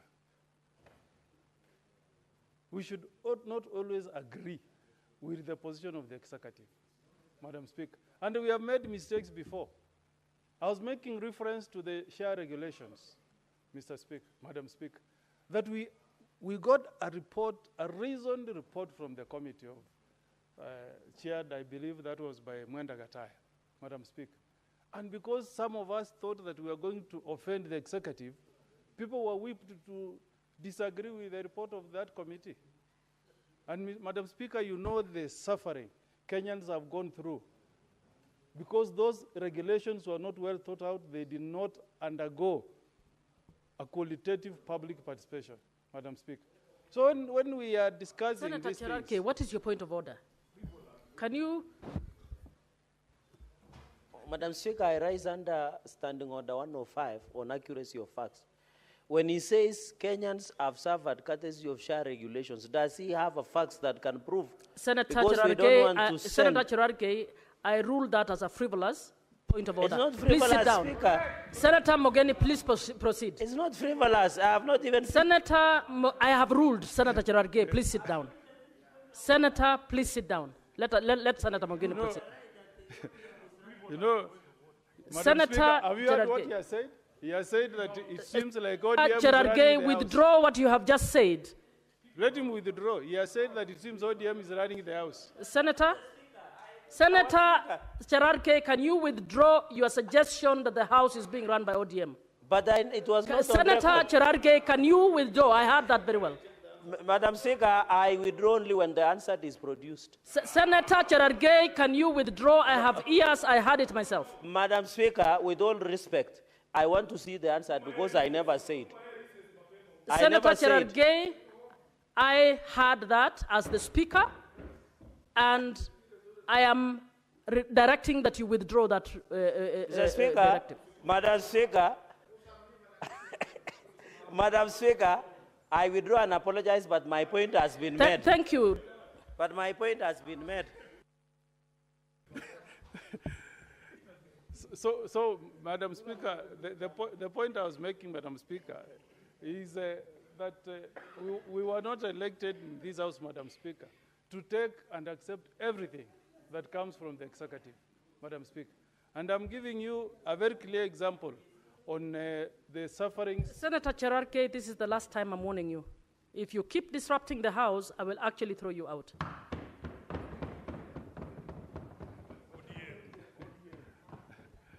Yeah, and Madam Speaker, I don't know the experience of other senators, including my good friend, Senator of Nandi, but I have many people from my county of Nyamira, Madam Speaker, who have had many problems in accessing treatment because of the way the SHA regulations were crafted. We know it.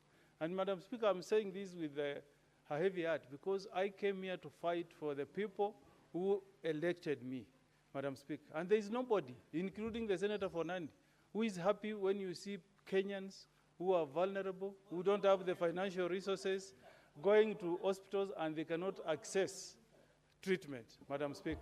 Senator Cherargei, what's your point of order? How many times can you raise?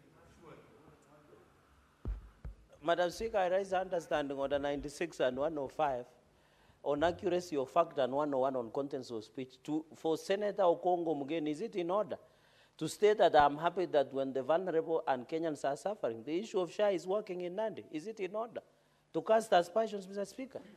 When did he, can you Madam Speaker, he has mentioned me severally. Even you can check in answer. And mention you in what context? In bad light by saying I'm happy that when Kenyans are suffering. Me, I'm like an altar boy, Madam Speaker. I always feel Senator for all Cherargei, Kenyans. please sit down. You are not going to use this. But Madam Speaker, you need also to be fair. Senator, he just said you check with the answer. He just said. Senator Cherargei, please sit down so that Senator Mogeni can actually respond to the issues you're raising. Yeah. Have asked Senator Mogeni to respond to your point of order, and you're arguing with me.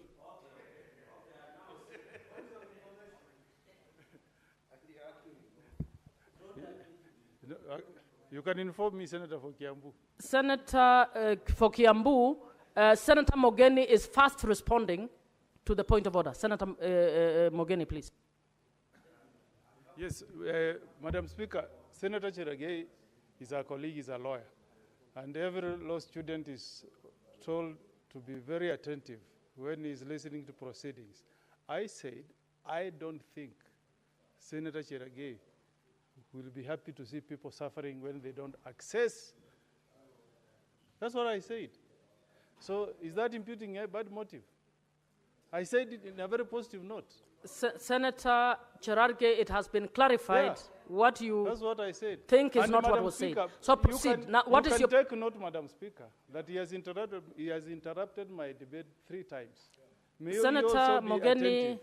I am actually watching, so I'll leave that to the chair. Thank you. Thank you, Senator Thangwa, you may inform Senator Mogeni.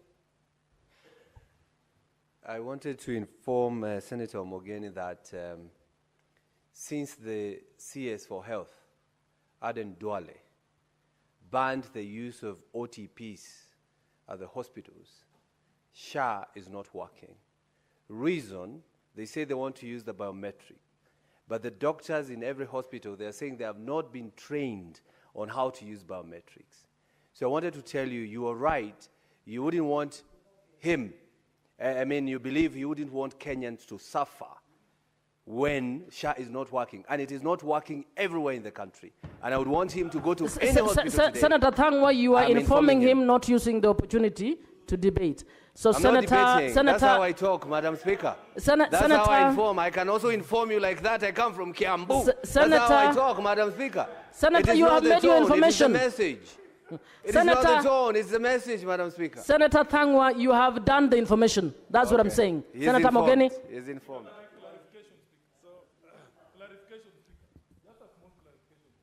Senator Sifuna. Speaker, I just wanted you to guide the House on how many times somebody can rise on a point of order when somebody is standing on the floor, and whether it is possible that there's only one person, only one senator who knows when everybody is out of order, so that they are just the ones hogging points of order, Honorable Speaker. Guide us there. Can I raise multiple frivolous points of order without you taking any action on me? And can I be the only senator who sees when people are out of order? Just clarify that. Yes, Senator. Madam Speaker, I would also wish to find out from you whether it is allowed when other colleagues are speaking for somebody to shout and distract the colleague who's on the floor. because it cannot be just one particular senator that every time when colleagues are speaking, they are shouting, they are stamping their feet, Mr. Speaker. Can you help this House understand? Because that is completely disorderly. Senator Sifuna and Senator Majority Leader, you are speaking to the issue of disruption of debate. And to all members, as the chair, we will actually recognize frivolous points of order. We are again cautioning, I'm cautioning, that while you are in the House, you have no permission to speak while you've not been given the opportunity to speak. So those who are speaking cross to each other, please, you stand the danger of being thrown out of the House. So we will call, including you, Cherarchy. So I'm calling on all of you. This is an important debate. I suggest that you listen to every person who is contributing in silence, and that the chair is not blind to the fact that she can recognize frivolous points of orders. And from now on, she will actually exercise the authority to put a stop to those kinds of Senator Mogeni? Yep. Yeah, in fact, now that Senator Cherargei has... Senator Mogeni, please proceed on your point. Don't discuss Senator Cherargei. No, I'm not... Don't, please. Madam Speaker, I'm not stopped from making reference to a point that has been drawn to my attention by my colleague. I'm happy, Madam Speaker, that Senator Cherargei has drawn my attention to the importance of me as Senator of Nyamira tabling before this House, Madam Speaker, cases of Kenyans who are residents of Nyamira who have been unable to access SHA treatment in hospitals. And Madam Speaker, I undertake as the Senator of Nyamira that I'll come with those documents with the names of people from Nyamira who have not been able to access treatment in hospitals because SHA is not working. Madam Speaker, now... Do you want to be informed by Senator Halwade? Okay, bullfighter. Thank you, Madam Speaker, and thank you, Senator Mogeni, for allowing me to inform you. I will also help you when you're presenting those names. I'll bring you the registration certificate of St. Mary's Hospital, Mumias, which was founded in 1932, where Senator Sifuna was born. It has always functioned until SHA came. 3 weeks ago, Madam Speaker, the hospital closed down because their claims were not being honored. I'll bring you that certificate so that you help us to stop the suffering of the people of Mumias and Kakamega because of the closure of St. Mary's Hospital, thanks to the poor funding model of SHA. SHA will not succeed until the funding model is properly addressed. You have duly informed. Senator Mogeni. Yeah, so Madam Speaker, the intervention by Senator Cherargei was very useful. Senator Mogeni, proceed. Yeah. No, I have refused the point of clarification. Yes. Thank you, Madam Speaker. I will, yes. So, Madam Speaker, that's why we were elected as senators, Madam Speaker, because we must bring to the attention of the government of the day the suffering that a policy change is causing to our people. Madam Speaker, I have said this on this floor, Madam Speaker, that the interest of any senator is to ensure that you put smiles on the people you represent, Madam Speaker. What smile am I putting on people, Madam Speaker, if every time you go up country, you go to your account, you are reminded that NHIF used to help us access treatment in hospitals, Madam Speaker. I neighbor a mission hospital called Lichuni, Madam Speaker. And that is the best hospital in terms of facilities, run by the Catholic fathers, Madam Speaker. But as we speak, many people, including my own neighbors, are not able to access treatment in those hospitals, Madam Speaker. So what is the purpose of bringing a policy change, Madam Speaker, that brings pain to the people that we are supposed to lead, Madam Speaker? So I want to state on this floor that if you challenge us, Madam Speaker, to table the documents, I'll come even with a box of evidence to show you the kind of suffering Kenyans are going through. And when I was making reference to regulations, Madam Speaker, and building the point, Madam Speaker, that when I went to school, I was taught about a theory called cognitive, if I've not forgotten, cognitive theory, which says once you attain 12 years, you will never think the same. So even a cabinet secretary should know, or the executive should know, that when they propose a law, Madam Speaker, to the floor, the 68 senators don't have to think the same, Madam Speaker. You remember we made proposals to amend the housing levy. Very progressive proposals. They were rejected because we were told the position of the government must carry the day. Those taxes have caused a lot of pain, Madam Speaker. They have caused a lot of pain. That policy change remains very unpopular in this country, Madam Speaker. The housing levy. Because even the policemen, everybody is complaining. The pay slip has shrinked, Madam Speaker. Because as legislators, we are not given time to assist the executive to moderate some of these laws, Madam Speaker. Because that's why we are here, Madam Speaker. We are here so that when the government proposes a law, if it is oppressive to Kenyans, we moderate it, Madam Speaker. So I salute the spirit I've seen this afternoon, Madam Speaker, where we are closing ranks, Madam Speaker, to reject these regulations, Madam Speaker. Because a cabinet secretary cannot pick regulations where public participation was done 7 years ago. And then you say, now I'm gazetting these regulations and they must take effect. Madam Speaker, on the issue of public participation, the committee is telling us here, Madam Speaker, that there was no meaningful public participation. And I want to tell this House, Madam Speaker, that in some countries, public participation means that you vote on a proposed legislation. Madam Speaker, if you go to Switzerland, any proposed law, okay, like what we are just discussing, you want to deny Kenyans the right of using NHIF to share. Madam Speaker, you take that to a vote. That's what they call public participation.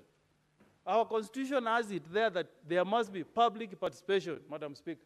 Next time we enact a law, Madam Speaker, let us make it very clear, Madam Speaker, that for any change in a policy that is as drastic as what I've seen in SHA or in housing levy, the people must vote on it. That's what we call public participation, Madam Speaker. If you go to Australia, Madam Speaker, any change in policy must have the approval of the people.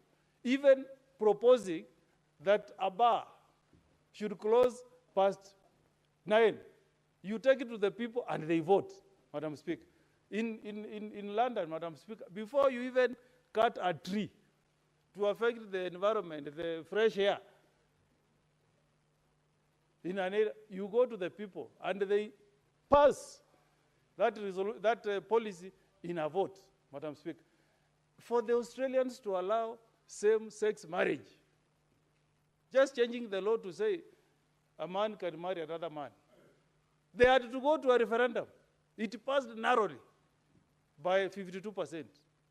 They did not say that we just go and ask people here and there. No, the people had to vote on it. That's what we call meaningful public participation, Madam Speaker. Because what is the purpose of taking a law to the people? They tell you they don't disagree, Madam Speaker, but we still go ahead and enact it. Because we are exercising delegated power on behalf of the people who elected us to this House, Madam Speaker. That's why, Madam Speaker, when this the report of delegated committee tells us that there was no meaningful public participation, I fully agree with it, Madam Speaker. And that is what is guiding me this afternoon, Madam Speaker, in stating that I agree fully with the Committee on Delegated Legislation that we should reject this regulation, Madam Speaker. And, Madam Speaker, at times, we want to make it so hard for people who are coming to be investors in this country, Madam Speaker. Why are countries like Dubai ahead of us? It's because they have made it easy for people to do business. They have made it easy, Madam Speaker, for people to move to Dubai and build homes. But in this country, we are just thinking about regulations, regulations. How are we going to attract investors, Madam Speaker, if every day you want to put roadblocks? How? We cannot be competitive, Madam Speaker. It's 4 hours away between here and Dubai. In 1970, Dubai was a useless, not useless, it was a struggling third world country, a desert like us.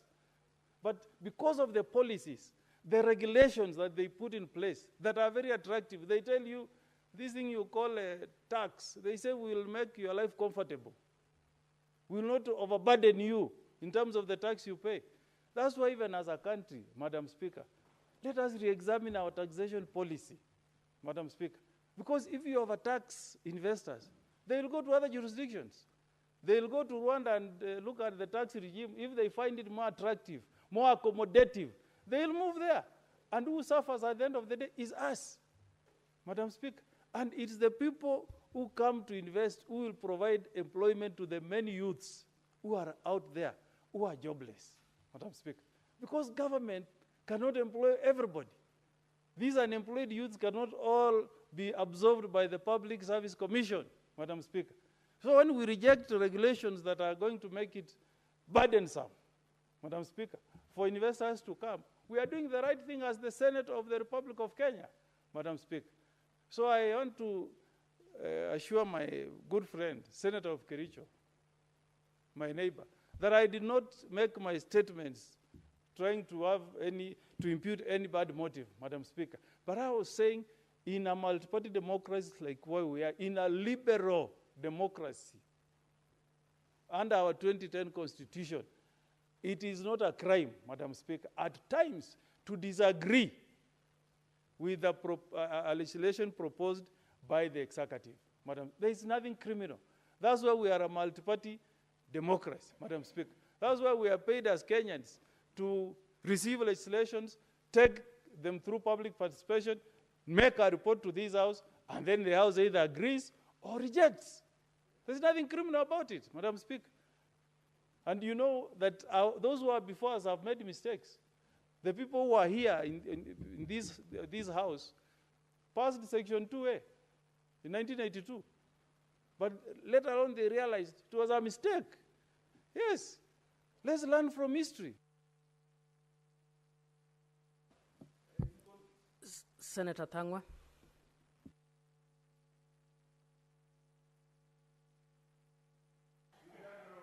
Very well.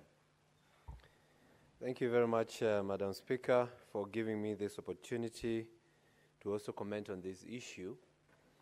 Although, Madam Speaker, I don't know whether to support, to annul, or to oppose the annulment, Madam Speaker.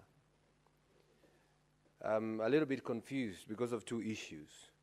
One, and it's what was raised by Senator Mogeni and maybe Senator Sifuna, when you see the senators from the government side bringing a motion to annul something from government, sometimes you ask yourself so many questions, Madam Speaker. So I'm trying to think what could be the motive. Because, Madam Speaker, if you read the report says that the PS for Environment wrote to the same committee on 25th of July Senator Cherargei, what is the point of order? He has started again. Madam Speaker, and it is on record, point of order is a right. Madam Speaker, standing order 96 and Article 108, in this floor of the House, there are no government senators. What the Constitution recognizes under Article 108 is majority and minority. Is it in order for the Kiambu senator to refer government senators? Is it in order? Senator Thangwa, can you use the correct language? It's a majority or minority? Madam Speaker, as I was saying that I'm not sure whether to support or to oppose, because when you see the majority side of this House, that's always fight for the same government. Even when you mention the name Ruto, they'll come up with a point of order. When you mention that name, there will always a point of order, Mr. Speaker. Today, they are telling us to oppose the government that they have always been defending here. So I'm a little bit conflicted, Madam Speaker. And as I was saying, that is one of the reasons. I'm trying to understand what they're trying to do. But number two, Madam Speaker, number two, the PS for Environment wrote to the same committee on 25th of July this year, a few days ago, telling the committee, I have withdrawn the regulations. Give me a bit of time to go and conduct fresh public participation. So, Madam Speaker, the government is willing to do fresh public participation. But here, we are being told, let's nullify. So that's what I'm saying. I'm for sure not understanding. But I will support them for only one reason. Support the annulment. Because, Madam Speaker, this public participation, which is very important that we consult Kenyans frequently, was done 7 years ago. And those who do or conduct public participation are from 18 and above. So if we say somebody was 17 years then, today they are 24, Madam Speaker. So that means there's a group of people that would want to comment on this issue. But that is not my point even, Madam Speaker. My point is, we understand, because we need to consult Kenyans frequently, and we understand Kenyans change their mind, Madam Speaker, it's good to keep on consulting them.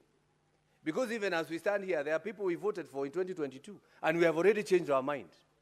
Those are 3 years ago. So, Madam Speaker, when it comes to 7 years ago, so many people changed their mind on this issue.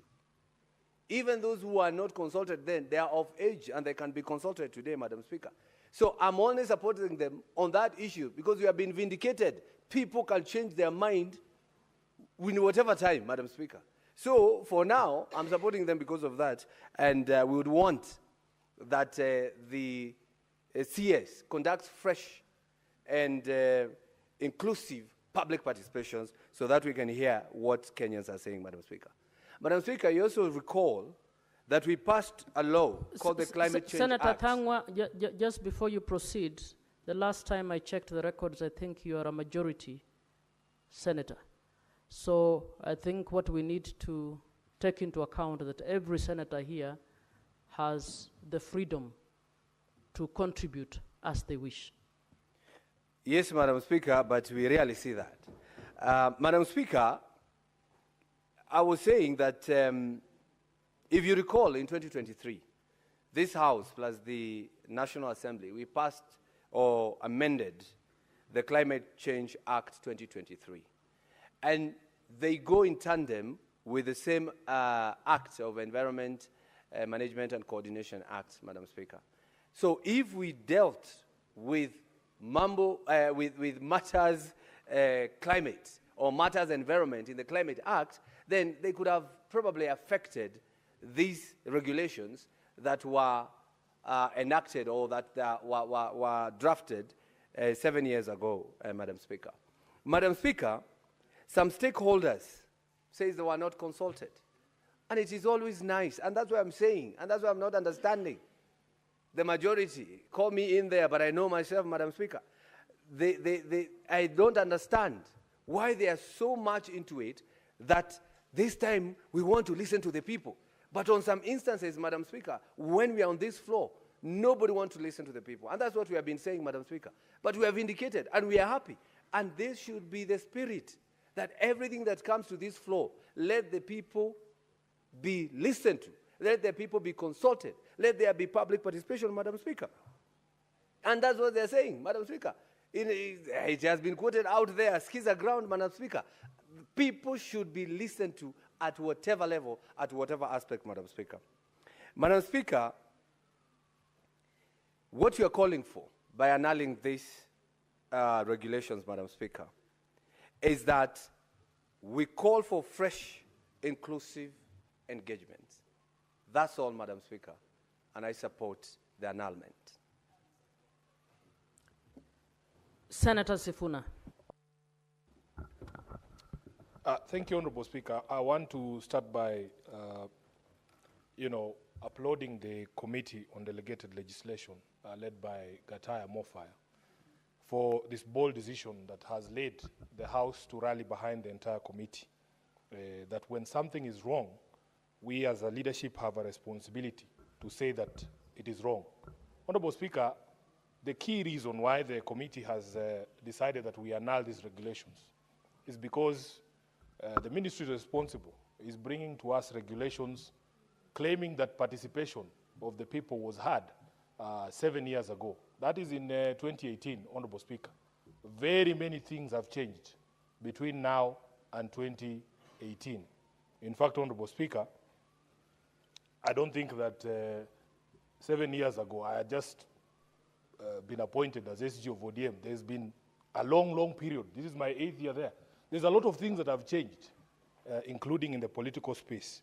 Speaker, just for perspective and to understand how important it is for the government to understand that when Parliament passes a law, it is the responsibility of government to operationalize that law so that the people can enjoy the benefits of that legislation.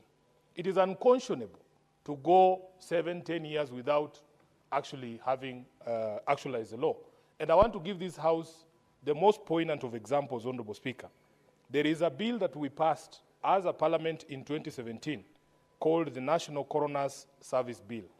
In the current context of the discussions about police brutality and the killings that are attributable to the security forces, Honorable Speaker, and the difficulty that the Independent Policing Oversight Authority is facing investigating these crimes and actually bringing rogue officers to book, Honorable Speaker, it is unconscionable that 8 years later, somebody is sitting on the regulations that would operationalize the National Coroner's Service Bill. This particular bill, Honorable Speaker, would require mandatory reporting of all deaths and setting up of a coroner's service that would investigate all violent and sudden and suspicious deaths and make it easier for IPOA and the prosecutorial powers to actually go after the rogue police officers. Honorable Speaker, I am happy that in this particular House, out of the NADCO process, one of the NADCO bills, we have made a proposal to criminalize or to put criminal penalty on people whose responsibility it is to bring these regulations and who either neglect, fail, or refuse to come up with the regulations or sit on them. I was told a story, Honorable Speaker, that there exists a situation in this country that the head of public service has abrogated himself the right to approve gazette notices and the gazettement of regulations.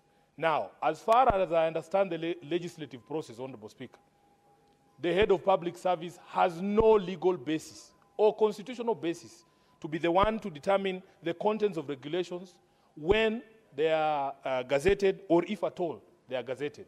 It is something that needs to be looked into, Honorable Speaker, because these issues are critical. These issues are critical, Honorable Speaker. When we talk about the specter of extrajudicial killings, people think we are just saying because we like to oppose everything that government is doing. But they have consequences on the standing of the country and the nation that is Kenya on the world stage. Just recently we were told, Honorable Speaker, that the US Congress is now reviewing the major NATO ally status of Kenya, and part of the review will cover these cases of abductions, torture, and violence against civilians. It has become difficult for us to find justice against the rogue police officers who have killed our young people because of failure by people in government to actually put in place regulations for important bills, such as the Coroner's Service Bill.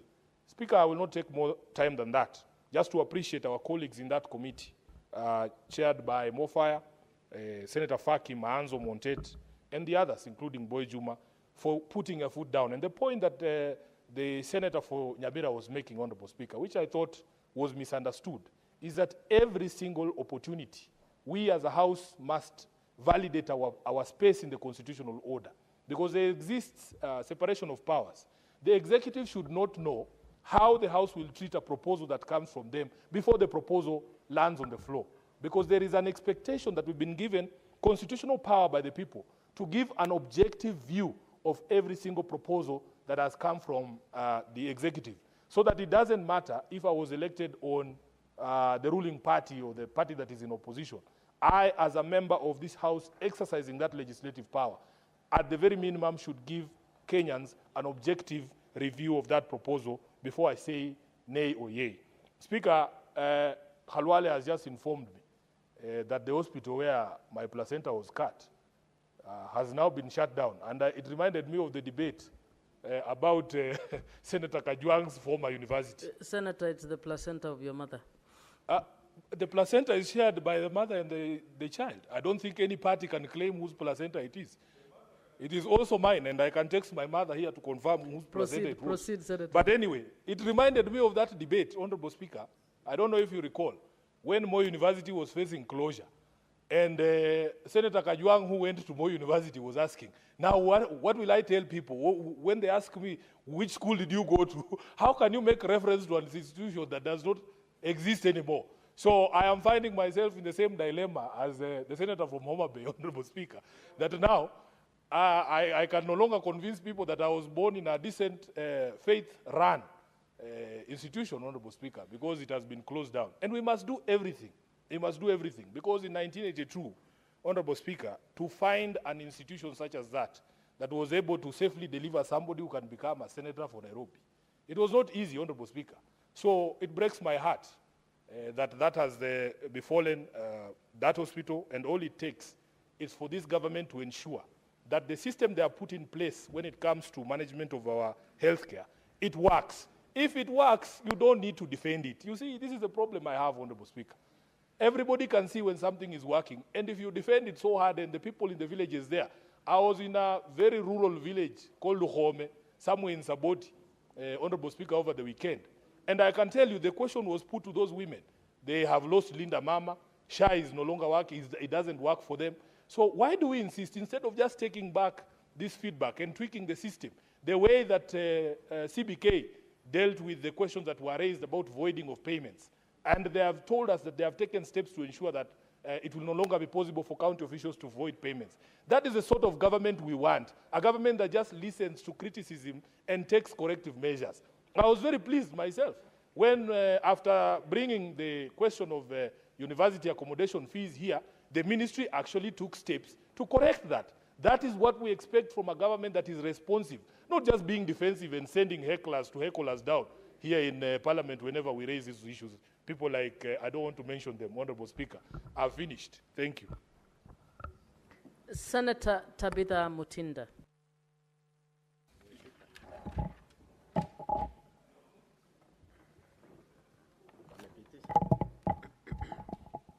Thank you, Madam Speaker. And I rise, first of all, to really appreciate the Committee of Delegated Legislation, led by none other than the Senator of Tharaka Nithi, Mofaya. Madam Speaker, I was just looking at the issues that the committee looked at, you know, as far as, yes, we are trying to address that the issue of public participation, which was lastly conducted in 2015. 10 years down the line, Madam Speaker, according to the report that I've looked into, although I've had colleagues talk about 2018, but just to clarify from their report, they're saying that it was the year 2015, Madam Speaker. I've also tried to look at the issues that they were able to raise, Madam Speaker, and they are very valid issues. One of them, Madam Speaker, being on the issues of the cost or the fees that needs to be charged. These are fees that had been proposed those 10 years ago, Madam Speaker. We are 10 years down the line and things have changed. And the committee felt that there needs to be an intervention as far as these fees are concerned, because the fees that had been proposed at that particular time were on the higher side, Madam Speaker. The other issues that I've also looked at that the committee was also able to raise was the issue of obstruction by community members from accessing the resources in the forest, Madam Speaker, and the committee felt that this needs to have changed because it protects their interest as a community. and there should not be obstruction in them being able to access. These are very valid concerns, Madam Speaker. And these issues can only be addressed when proper public fair participation is done, and the people are given an opportunity to be able to air their views, give their proposals, offer their submissions, Madam Speaker, so that some of these issues can be able to be addressed. And it is good that institutions respect the process of legislation, the process that requires maximum public participation. Madam Speaker, that is why we normally, as committees, have budgets of media budgets. These are budgets that are entitled to each committee, whereby the committee is able to advertise to the public for those who wish to participate in the public participation, Madam Speaker, so that they are able to maximally bring in their views. The committee is able to look at, into those issues and also be able to, give guidance or see what fits here, what does not fit here, and all that. That is the main reason, Madam Speaker. And it is important, Madam Speaker, to say, if it was just in our space to legislate without public participation, then, it will not really be fair to the public, because these laws are not for us as individuals, as members. These laws are for this country, Madam Speaker. And they cut across for every Kenyan, Madam Speaker. And so advertisement of the same is very important. Madam Speaker, I've seen also whereby the same committee, delegated committee, Madam Speaker, was able to question where, if the ministry had prepared and submitted a regulatory impact statement, and there was no documentation that had been provided to show whether the public was notified, Madam Speaker. And the committee was able to trace that there was no documentation that could be traced at all. Very valid concerns, meaning that the committee was able to dig deeper. First, on if there was any documentation, and two, analyzing the regulations that are currently in place. Are they worthy to be in place in this year, 2025? Madam Speaker, further then, when you look at the years that we're talking about from 2015 to date, when we normally invite most of these public offices or these different stakeholders, in most cases they are normally accompanied by their legal teams. And so I really wonder where the legal department has been, because this is laxity for the legal department in the same ministry. They should be the ones advising the minister. They should be the ones advising as far as all these concerns, are. Because if they had done their part, then we would not be actually here looking at this nullification. And I'm bringing this because, Madam Speaker, they should be able now and should work with speed with the same leadership of the committee to ensure that they submit the right changes through the same public participation and properly advise the same ministry so that these changes can be adapted with the current place where we are today in 2025. And I speak from where I sit as also a member of the climate caucus led by ours truly, Senator Kajwang. Because today in 2025, we are speaking matters climate change. These are issues that need to be captured in the same regulations, Madam Speaker. And I feel it's just a matter of the people, the officials or officers who are mandated to be able to undertake their legal mandate have not been up to the task as required, Madam Speaker. And it should be known that public participation is not specific to any, it is open to all Kenyans, to all stakeholders who want to have and put their input as far as specific legislation is concerned, Madam Speaker. Madam Speaker, as the debate has been going on, I've been keen to hear my colleagues when they talked about the issue of SHAM, Madam Speaker. And this is a very important discussion. I speak as a member of the Health Committee, Madam Speaker, and we've been out there doing our oversight, visiting different hospitals level 5 hospital, the county, sub-county hospitals, and I personally have been keen on getting to understand, is SHA working? And if it's not working, what is the challenge? And Madam Speaker, in most, and as recent as Kilifi County, where we were actually last weekend, one of my concerns was from the desk of, is it the desk of admissions, the person who is in charge in terms of receiving payments, and also the issues of SHA. And we were able to ask as a committee, is SHA working? The response was, yes, it is working. The only challenge that was in place is that there was no digitalization. People had to really leave their ID cards, be given a small form, they fill up, but also the same clients or the patients who are in that particular hospital, we were able to interact with them and ask them, is SHA working? And according to them, they said yes, and they are certain that the process is ongoing, Madam Speaker. There should be conversations of, this is the specific challenge. It cannot just be generalized that it is not working. It is good to say what specifically is not working. What is the exact problem? What is the exact challenge, Madam Speaker? But not just a generalization that a system is not working. I've had my senator talk about the hospital that he proudly says he was born in, which is good, and asked, what will I tell the future generation, my generation, if this hospital does not exist? It's the same question I asked today. What will we say if we still continue allowing people to put fire in this country, to burn this country? Then where will we say we are coming from? Which Kenya will we call home, Madam Speaker? It is important that as much as we are highlighting the problem, we highlight the problem, and at the same time, offer solution unto the same problem. It cannot just be negative critique without a solution. Leadership is identifying the problem, and leadership is also offering the same problem on the same platform. We are not going to get out here in Senate after 2027 with certificate of either who was shouting more than the other, who had more point of orders than the other.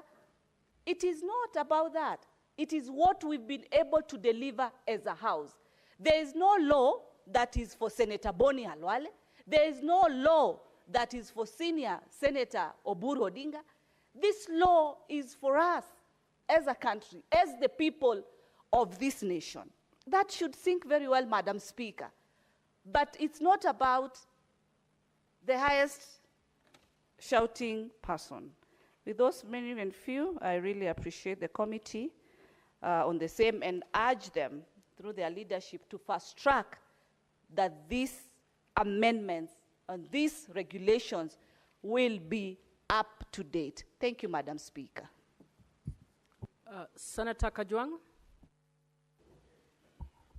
Madam Speaker, I rise to support the recommendation of the Committee on Delegated Legislation that the House should annul the Environmental Management and Coordination, Strategic and Integrated Environmental Assessments and Environmental Audits Regulations 2025 of 2025. Madam Speaker, I have looked at the two main reasons that have been advanced by the committee, and I do agree that those reasons are solid enough for this House to be moved to annul those regulations. The first reason given is lack of public participation. Public participation on these regulations were done in the year 2018. And Madam Speaker, if you live in this country, you know that the political environment and terrain in this country has changed significantly from 2018 to date.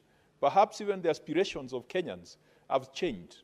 Perhaps even the policy and focus of government has changed. In fact, it has changed significantly. In 2018, Madam Speaker, we are talking of the Big Four. And 2018, Madam Speaker, one very interesting thing is that Senator Boni Halwale and I were riding on the top of a similar vehicle when we were welcoming Baba from the United States of America. And we were tear-gassed, we were clobbered for 6 hours. When we got to Gikomba, Madam Speaker, The traders in Gikomba came out with the sticks and rungus and were generally very violent. Senator Boni Khalwale disappeared. I've not known to date how he got out of my car, but the situation was very tense. That was 2018. Today, Boni Khalwale is a chief whip of the government. And so the views given in 2018, really, Madam Speaker, we cannot use them to support or to augment regulations in the year 2025.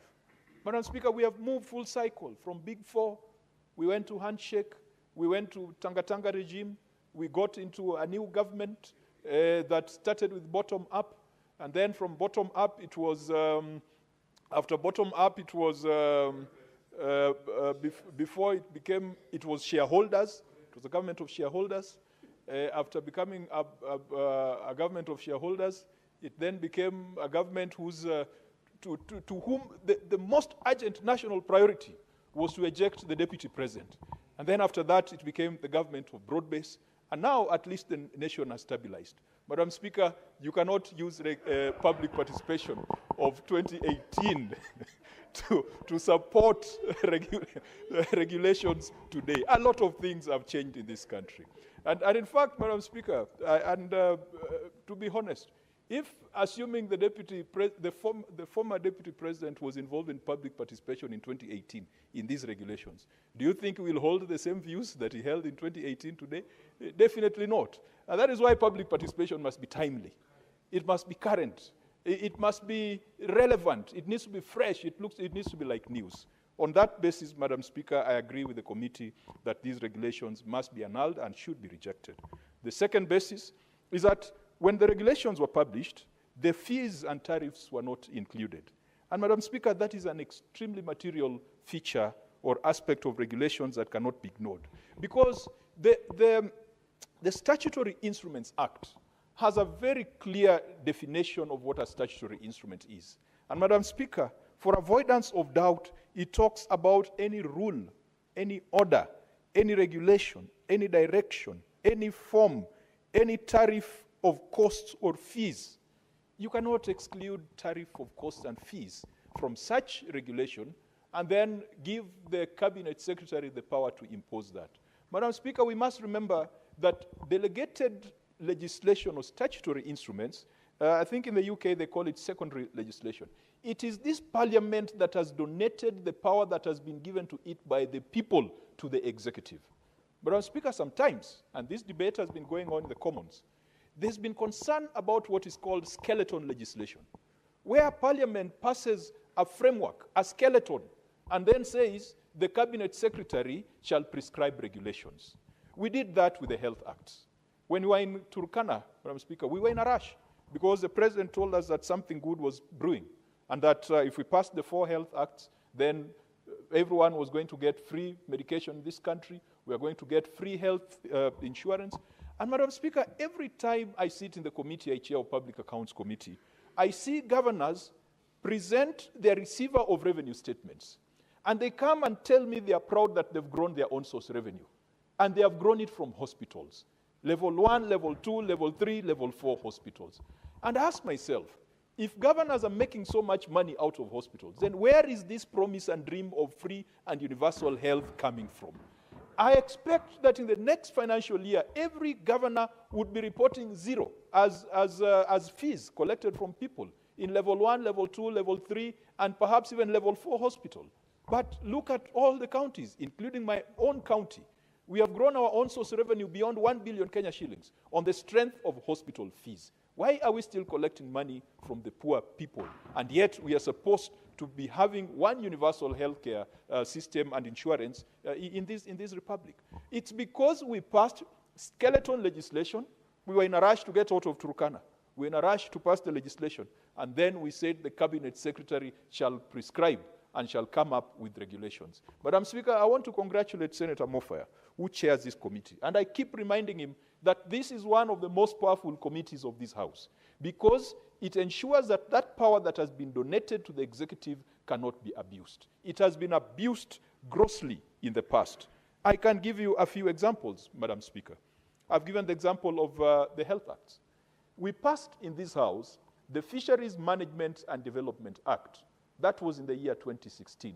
And it is one of the proudest laws. I just come into Parliament, and I was so proud that we are coming up with a regulatory and legislative framework that was going to open up our blue economy and that was going to make our people rich, that was going to make our people benefit from the natural resources that have been put in the seas and the lakes and the oceans that we have around us.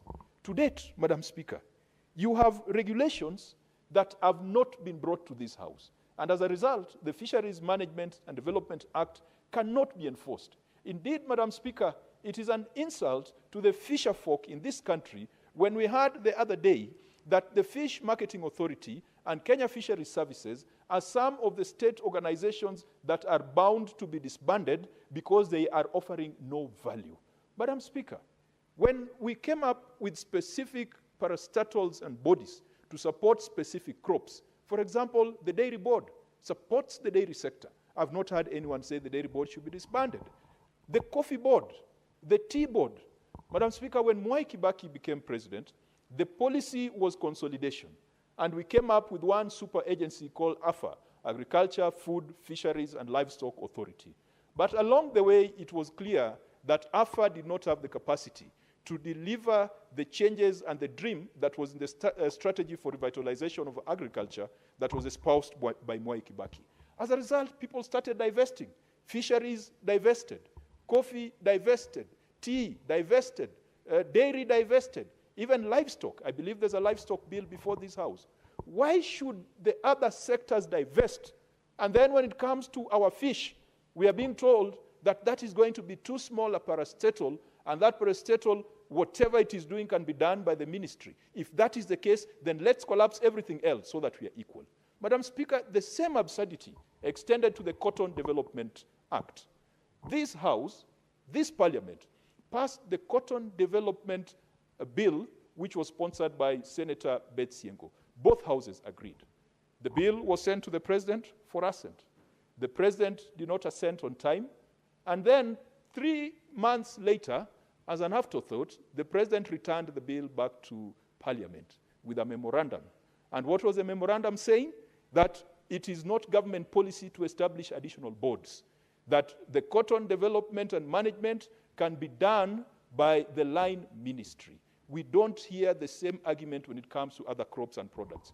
Madam Speaker, I hope that the Agriculture Committee, where I sit, has reported back to this House that the committee rejected the President's memorandum because they were filed outside time. So that what now we expect is gazettement of the Cotton Development Act and for its implementation so that cotton farmers can also be considered to be part of this republic, just the same way farmers of other crops and products have been given protection, have been given autonomy, have been given statutory independence. That is what we expect for cotton and we expect for fisheries. In this Parliament, Madam Speaker, you have seen regulations have been circulated to honorable members regarding the Parliamentary Service Commission constituency office regulations.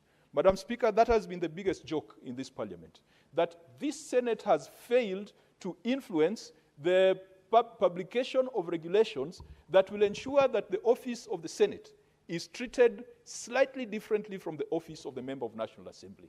The reason why, and perhaps the public needs to know this, that a senator like Senator of Nairobi, who has how many constituencies? Has 17 constituencies. The money that is sent to support the operations of the senator from Nairobi is the same amount of money that is sent to a single member constituency. And yet it takes care of 17 electoral units. I take care of 8, Madam Speaker. The resource, the budget, the envelope I have for staff and operations, and even office rent, can only keep me in one place. I cannot be present in all the 8 constituencies or all the 40 wards. Why? Because our hands are tied by that regulation that defined our offices as constituency offices. Madam Speaker, I have been in this argument from the 11th Parliament, when Kiraitu Murungi attempted to move an amendment to the Parliamentary Service Commission Act to establish alternative structures that would give specialized focus and attention to the Senate. It was killed in the 11th Parliament. In the 12th Parliament, we tried again. We even went to the United States of America, Madam Speaker. We visited about 5 states.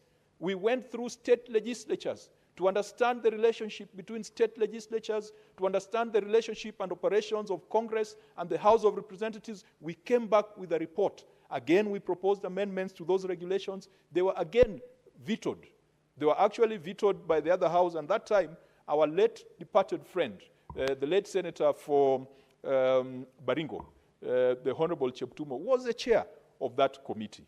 I am glad that before his demise, he had the decency and he had the courage to apologize in this house, because he said when he was on that side, he never understood what happened in the Senate. So, Madam Speaker, statutory instruments and delegated legislation has been used and has been abused, but people think that it is the laziness of representatives in these houses that leads to that abuse, that we are quick to pass a framework or we are quick to pass a skeleton of a law, and then we leave it to the cabinet secretaries to fill the blanks. And some of them really abuse that.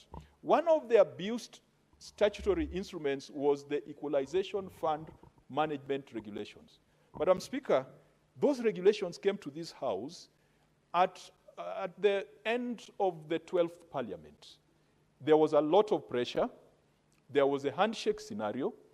And then the chair of that committee was the senator from Mombasa, Senator Faki. And so Senator Faki had to convince the House to pass regulations that excluded senators from the Equalization Fund. And the regulations created structures at county level where the money from the Equalization Fund would be managed through a county technical committee chaired by the county commissioner, where the county government had only one representative, one CC. But the NGCDF also had a representative in that county technical committee. It went down to the constituency technical committee, all the way down to the ward technical committee. Today, many of us are unaware of what the Equalization Fund is doing in our respective areas. Even governors do not know what the Equalization Fund is doing. Why? Because the money is considered to be national government that is managed through national government administrative structures. And that is why yesterday we had this problem, where the National Assembly has come up with a parallel bill on the Equalization Fund, because they still think that that money is theirs, that money is for their control, but we allowed it to happen, Madam Speaker. I wish Senator Faki was here. He would have told us that he promised this House that let us pass these regulations to allow access to the fund, because the fund had not been drawn for a long time for lack of regulations. And he promised, and he told us here that the government had promised that we're going to bring amendments. To date, I do not think the amendments that have been brought. And so that is why we must annul these regulations, so that no one promises us that they'll be amended. They will never be amended out of experience. Madam Speaker, let me finalize by calling upon my colleagues that whatever we are doing here in this House is our primary responsibility as elected leaders. Madam Speaker, a poll was conducted in the United Kingdom to find out what the public expects of members of parliament. Lawmaking was like the last priority or the last expectation. If a similar poll was to be conducted here in Kenya, Madam Speaker, I can tell you that the people we represent, their expectation of a member of parliament, including senator and member of National Assembly, expectation number 1 is to build classrooms. Expectation number 2, to issue bursaries. Number 3, to attend funerals. Number 4, to issue handouts without fail. Number 5 is to attend rallies where you can insult imaginary and real enemies. And number 5, 6 could be issuance of statements. Lawmaking is the least glamorous and is the least considered job of a member here. Madam Speaker, I see and I admire even the new members of this parliament. Senator Sifuna joined in this 13th parliament. He is here not just because he's a whip, but he believes that the core mandate, the critical duty of a legislator is to legislate, not empowerment rallies, even though I saw him doing an empowerment one the other day. But it is not the money that caught my attention. It was the conversation that caught my attention. But that's a story for another day. But he knows that being in this house is the reason why the people of Nairobi elected him. Madam Speaker, the senator from Nandi, he is in this house religiously, even though he's a bit of a noisy one, but he knows that that is the core mandate of a senator or a representative who has been brought here. Let me call upon my brothers and sisters who have been elected that at the end of the day, the funerals you contribute to, the handouts you give, they'll be like no one will remember them, Madam Speaker. Out of my experience, it is the last person to do a Harambee who is remembered. The Harambee you did in 2021, 2022, 2023, in 2026, your opponent will do a bigger Harambee. He'll come with Farouk to do a bigger Harambee. All your small Harambees will have been forgotten.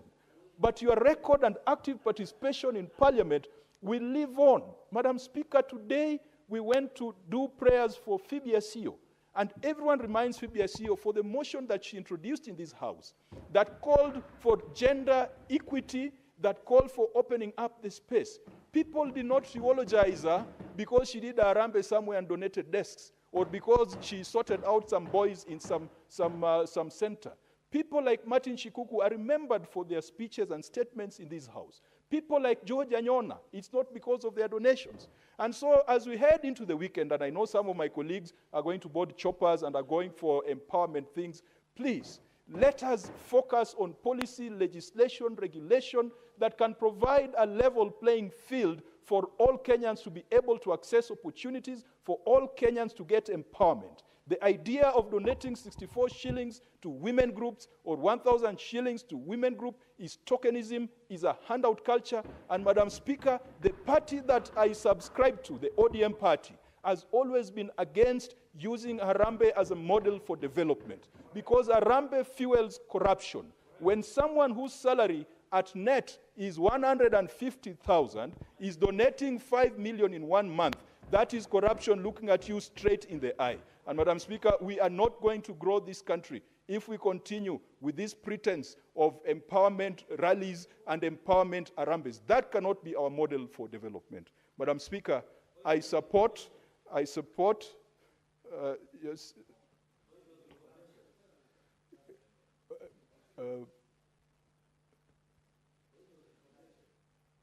Senator Kajwang, do you want to be informed? Cautiously, yes. Very cautiously. Madam Speaker, I want to inform my chair, Park, and I like his eloquence, that the ODM Secretary General, Senator Sifunda, donated 1 million in Saboti, Amis. So does it mean, if he says they don't subscribe, does it mean there is that there should be clarity on what he say? Senator Kajwang. Madam Speaker, that is a frivolous point of information. My Secretary General declared the source of his contribution. He declared, including members of this House, and so he fully accounted for it. Madam Speaker, with those many remarks, I support the report of the committee. Senator Seki. Thank you, Honorable Speaker. I also take this opportunity to put my voice on this report on the delegated legislation chaired by Honorable Mofaya and the members on this issue of null the report on this environment report. Honorable Speaker, I sincerely speaking want to support and even thank the committee for going against what is not supposed to be, because you see they are also working under pressure. But this is a report that has been submitted to this House with the stakeholders' engagement, where they have engaged the stakeholders as also informed the committee on the regulation that the state corporation has been using, or even the PS or the ministry has been using, without passing through passing through Parliament. Honorable Speaker, It is true that government need to use or even to regularize or personalize regulations that have gone through this House, Honorable Speaker.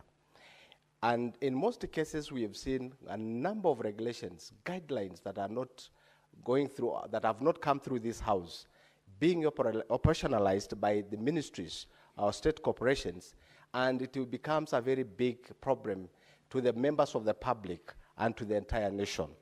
For in terms of charges, in terms of punitive charges or even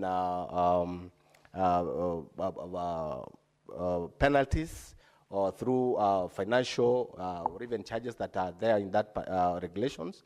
And it is important always for us to have, as a House that is constitutionalized, given mandate to go through these regulations and even acts of Parliament to come up with what is important. And that is why we are supposed to go through public participation as a Senate also, as Parliament also.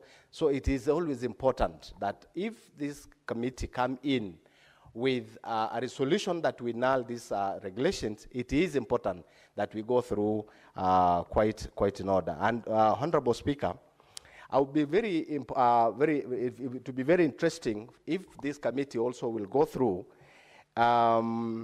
several regulations that are used within the several acts, Honorable Speaker. It will be very interesting to look at the regulation that is being used through with the SHA right now. It will be very interesting for the chair of this committee to go through the regulations that are being used to operationalize SHA.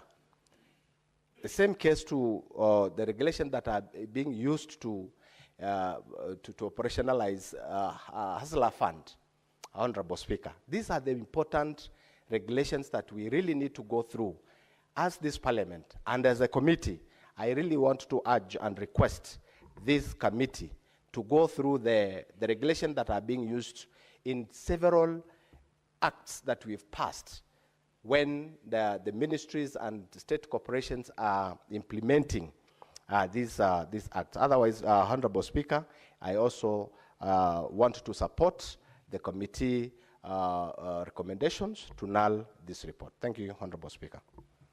Honorable Senators, there are no more requests, so I call upon the mover to reply. Thank you, Honorable Madam Speaker. I want to sincerely thank my fellow members for having generously contributed to this very important debate.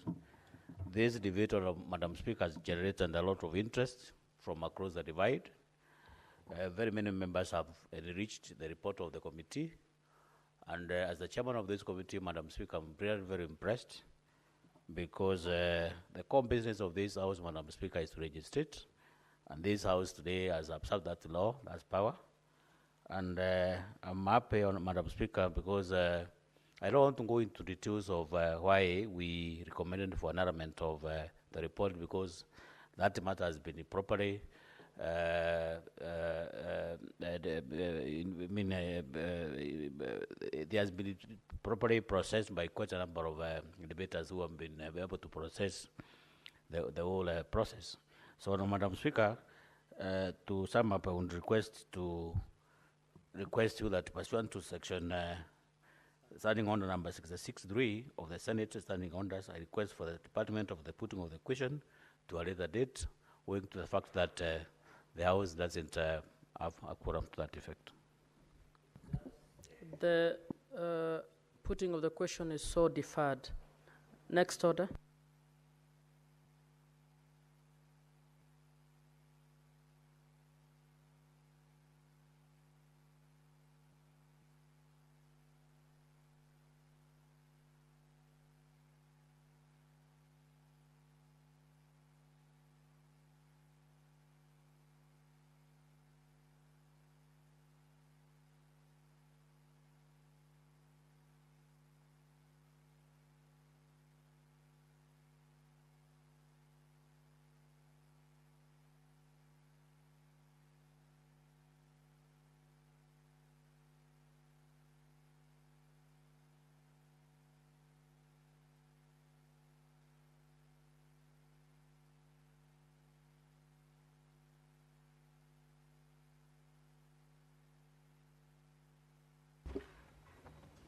Honorable Senators, pursuant to Standing Order number 43, I hereby wish to reorganize the order of business and call that we move on to order number 23.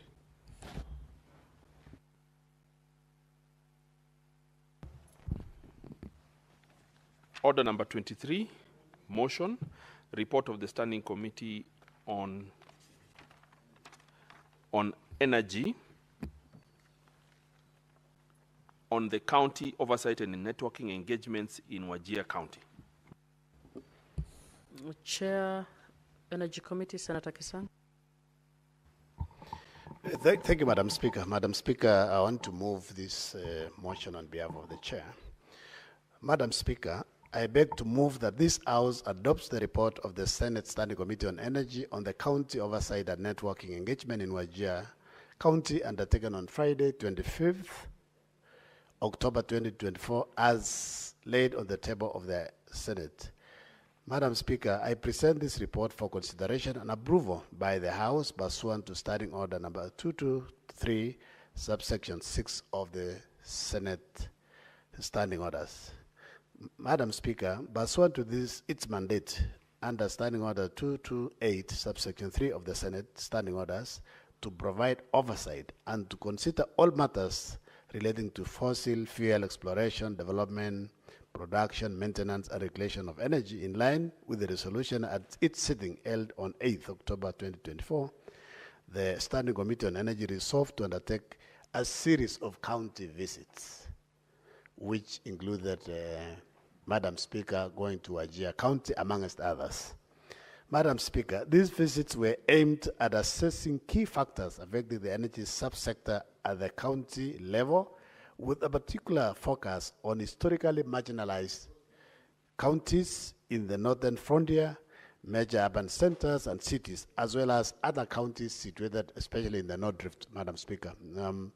Madam Speaker, one of them is my own county, Elgeyo-Marakwet County, where the last mile connectivity is actually below 40%, and one of the sub-counties is standing at around 15%. Madam Speaker, in this regard, the committee conducted an oversight visit to Wajir County on 25th October 2024. During the visit, the committee held meetings with the governor and members of the county executive and members of county assembly of Wajir County, and national and regional representatives of the Kenya Power and Lighting Company, the REREC. The committee also toured Wajir KBLC substation and visited key energy-related projects within the county, including the Wajir County Recycling Plan, an industrial park, and a teachers training college in one of the constituencies, Honorable Speaker. And the community are very grateful, especially to the Member of Parliament who used CDF to put up a teacher training college. And while we were there, Madam Speaker, they had over 200 P1 students who were training to be a primary teachers, Honorable Speaker.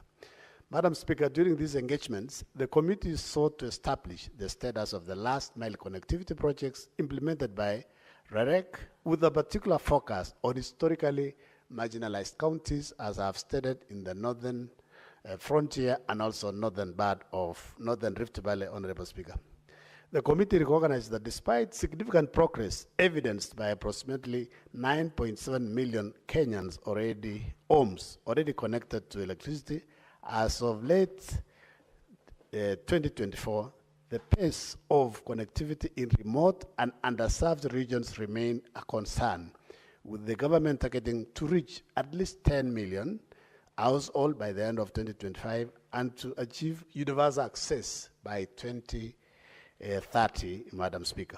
In its deliberations, the committee noted persistent barriers to last mile connectivity, including the high cost of internal wiring for consumers, which remain expensive for many low-income and rural households, especially the arid and semi-arid areas. Madam Speaker, in this particular one, we said, well, when homes are being put up, we want Kenya Power to also allow the contractors who are putting up houses to submit the electricity certificate, Madam Speaker, because sometimes homes are put up, electricians are invited to do wiring, and they are supposed to pay additional fees to allow their certificates to be used, Madam Speaker. Madam Speaker, additionally, limited and delayed disbursement of funds to implementing agencies such as REREC has been contributed to slow project completion rates. The committee noted that as of 2023, approximately 75% of the Kenyan households have access to electricity. However, access rates in marginalized counties, particularly those in the northern frontier, remain significantly lower, sometimes below 30%. In fact, this below 30%, Madam Speaker, is an overstatement. As I've told you, a county like Elgeyo-Marakwet County, which is not in the northern frontier, is about 32%. One of the constituencies is 15. So basically, in the northern frontier, they are below 20%. Most of the towns, it's mainly the towns that are having electricity, Madam Speaker. The committee observed with concern that Wajir County remains unconnected to the national electricity grid, rendering it world dependent on localized power generation. At the time of the committee's oversight visit, Madam Speaker, it was established that county's electricity supply was primarily reliant on 4 diesel generators. And you know, we are moving away from fossil fuel, we are going to green energy, Madam Speaker, but them, they rely entirely on generators. Kenya Power informed the committee that it was its substation serving the county relies on 4 diesel generators, and only 2 of which are owned by KBLC. The other 2 are leased from private entities, Madam Speaker. During the committee's visit, one of the generators was not even functional. So basically, they were only on 2, while the other was functioning at less than 40% of its total capacity. Consequently, there is an over-reliance on the 2 best generators, leased generators, resulting in frequent power outages and short-letting, which has undermined security, sparked public unrest, disrupted essential services, and negatively impacted local businesses. If you remember, sometimes last year, Madam Speaker, there was an arrest in Wajir because of, as a result of lack of power, Madam Speaker, that it's cost some lives. The committee recommended that the Ministry of Energy and Petroleum should give priority to historically marginalized off-grid counties, particularly Wajir, in future power transmission projects, and submit visibility studies for the proposed Garissa-Wajir transmission line. There has also been a proposal, Madam Speaker, to extend the line also from Isholo all the way to Marsabit, to Wajir, and to Mandera, Madam Speaker, to ensure that this part of the community of Kenya are served by green energy. Additionally, Kenya Power and Lighting Company should procure and install modern energy-efficient generators to replace the outdated ones in Wajir and implement a robust maintenance schedule reporting progress within 6 months. Madam Speaker, we are almost due very soon, as soon as the House resolves and adopts this report, Madam Speaker, the 6 months begins for Kenya Power to report back to the House. The Office of the Auditor General should conduct a special audit of KBLC's inventory management in Wajir, focusing on generators and stored electricity materials, and submit its finding also within 3 months. Madam Speaker, the committee also recommended that the Ministry of Energy and Petroleum, through its agencies, KBLC and REREC, should ensure greater transparency in the award of energy sector contracts in the county by adopting clear public procurement guidelines that give priority to the locals. In fact, this is common across northern and North Rift, Madam Speaker, where we have banditry, where there is insecurity, where contractors are given contracts, and after a short while, Madam Speaker, they take off, they run away from the regions, and the projects keep delaying. It runs even up to 3-4 years, and we deny the people services. That's why we are saying, Madam Speaker, KPLC and REREC should give priority and give contracts to the locals, because even if there is insecurity, they are used to the area. They know. how to operate and conduct, undertake the projects without delays, Madam Speaker. Madam Speaker, in conclusion, I wish to commend the Office of the Governor and the County Executive of Wajir, members of the County Assembly, representatives of KBLC and REREC, and its all stakeholders who participated in the committee's engagement and provided valuable insight, Madam Speaker. With these remarks, all this, Madam Speaker, I submit and now beg and urge the House to adopt this report so that at least we can put REREC, Kenya Power, and the ministry on their toes so that the marginalized counties, the northern frontier, and parts of Turkana, parts of North Rift, Madam Speaker, are connected to the national grid. I beg to move and request my chair, Senator for Ishiaya, Senator Oburu, second. Senator Oburu.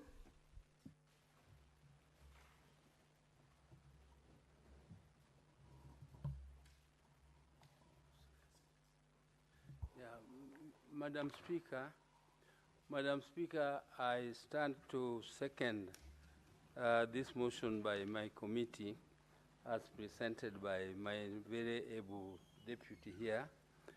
Madam Speaker, they were in Wajir, and Wajir is in very, very dire situation, Madam Speaker, because, Madam Speaker, you find a huge city like Wajir, which is serving several constituencies, is still not connected to the national grid. It's just using generators. And, Madam Speaker, it is a high time that these areas were given the attention they need. Because, Madam Speaker, I know that at independence there was a sessional paper which was called Sessional Paper number 10 of 1965. Madam Speaker, this sessional paper, which was adopted by the Kenyan government, stated clearly that areas which did not produce high yields in terms of investment of a shilling were not going to be given priority in terms of development. So it was how much of the yield you bring on the table when a shilling is invested in your area. So because of this, these areas have very, very large tracts of land, Madam Speaker. The land also produces a lot of milk because there are a lot of cattle. Madam Speaker, the land also has very, very productive population who are very good in inventions and in trade, and they border with many countries and counties. Madam Speaker, these areas have suffered serious neglect since the independence of our country.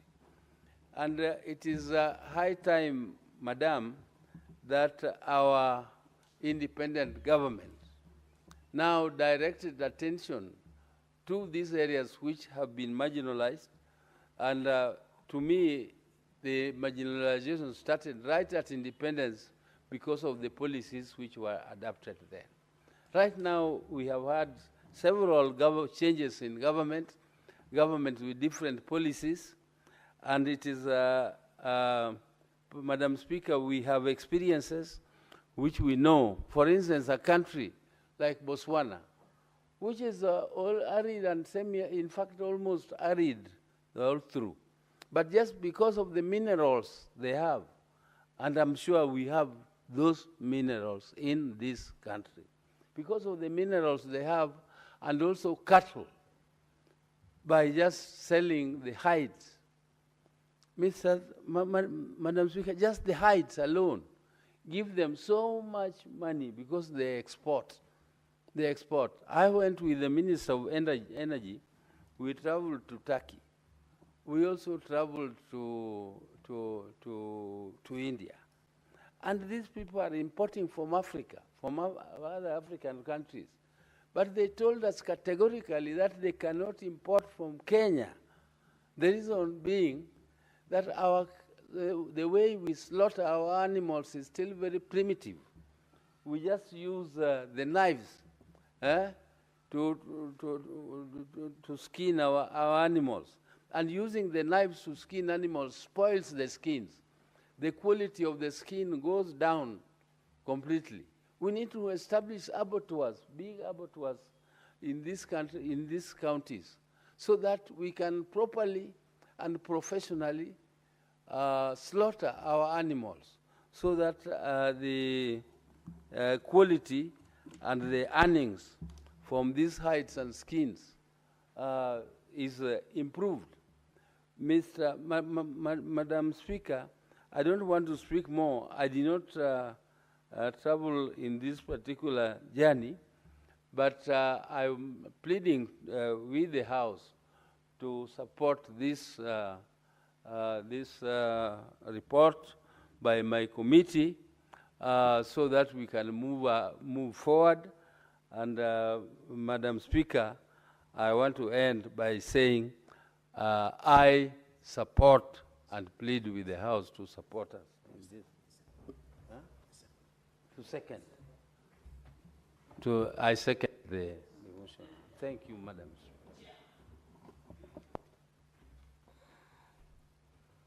Honorable Senators, I propose the question that the Senate adopts the report of the Standing Committee on Energy on the county oversight and networking engagements in Wajir County, laid on the table of the Senate on Thursday, 17th April 2025. Senator Cherarki. Madam Speaker, let me say a few comments on this committee report.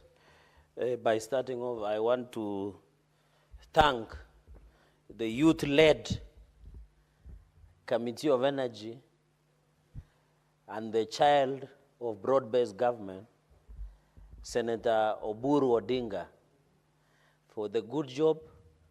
Madam Speaker, as I always repeat, that our work should be more in mashinani and grassroots than many others. Madam Speaker, I'll mention only a few comments and maybe allow the mover to reply.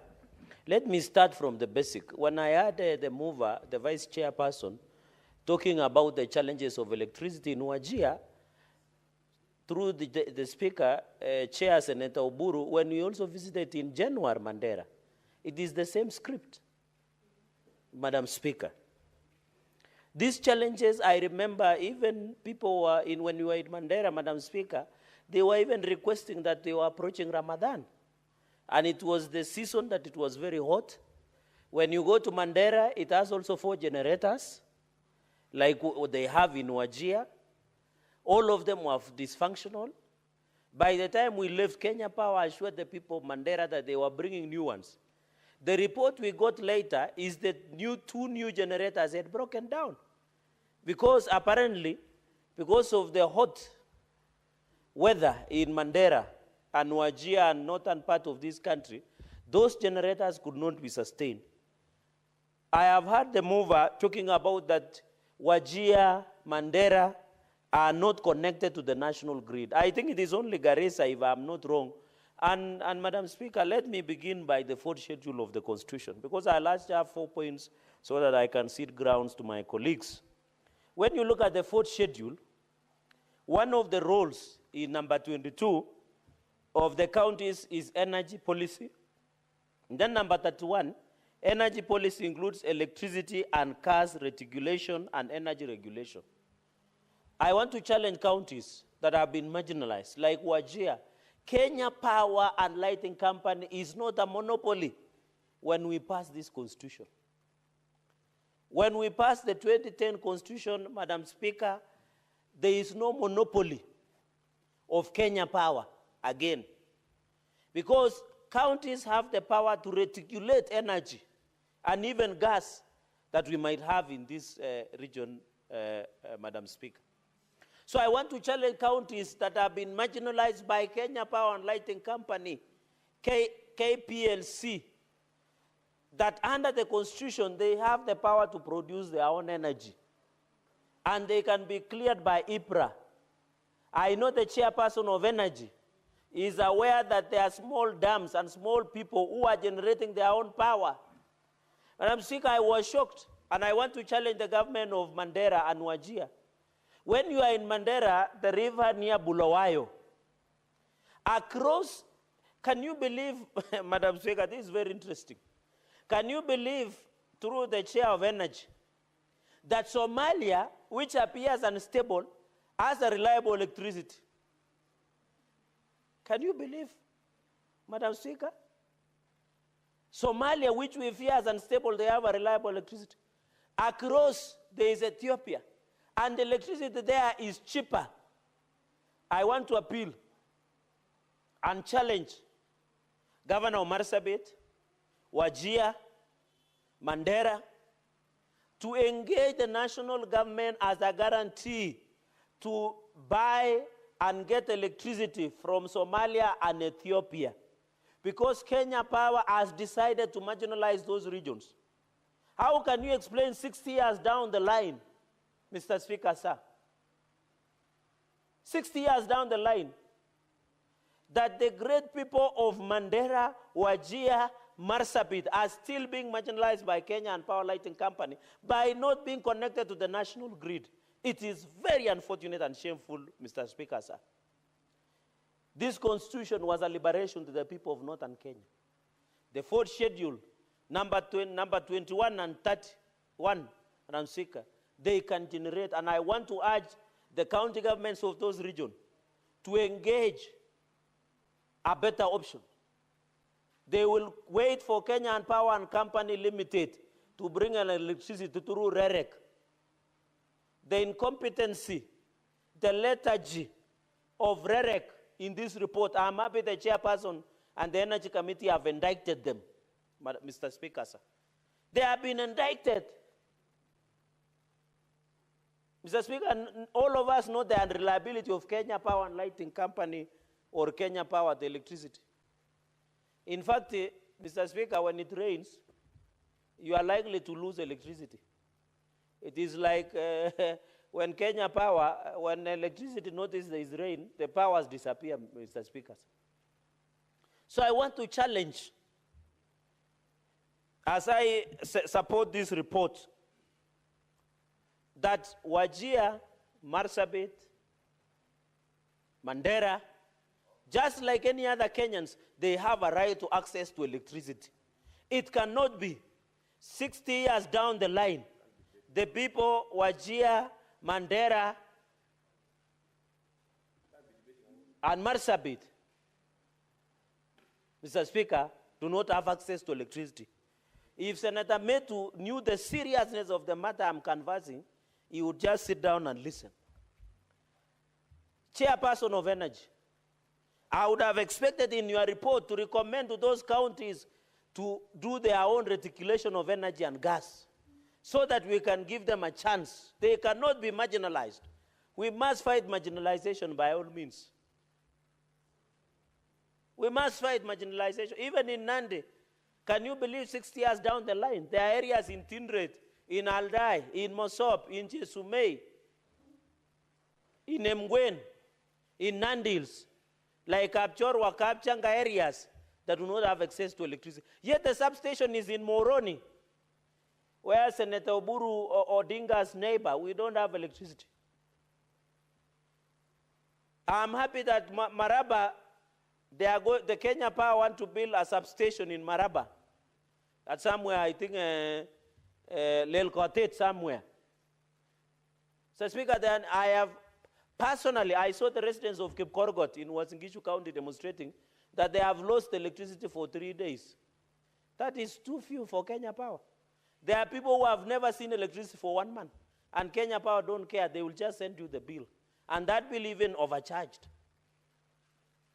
But as, Mr. Speaker, whenever I'm in my local village, the great village of Kapkeben in Mosoriat, Mr. Speaker, when I'm in my palatial home, Mr. Speaker, I don't see electricity.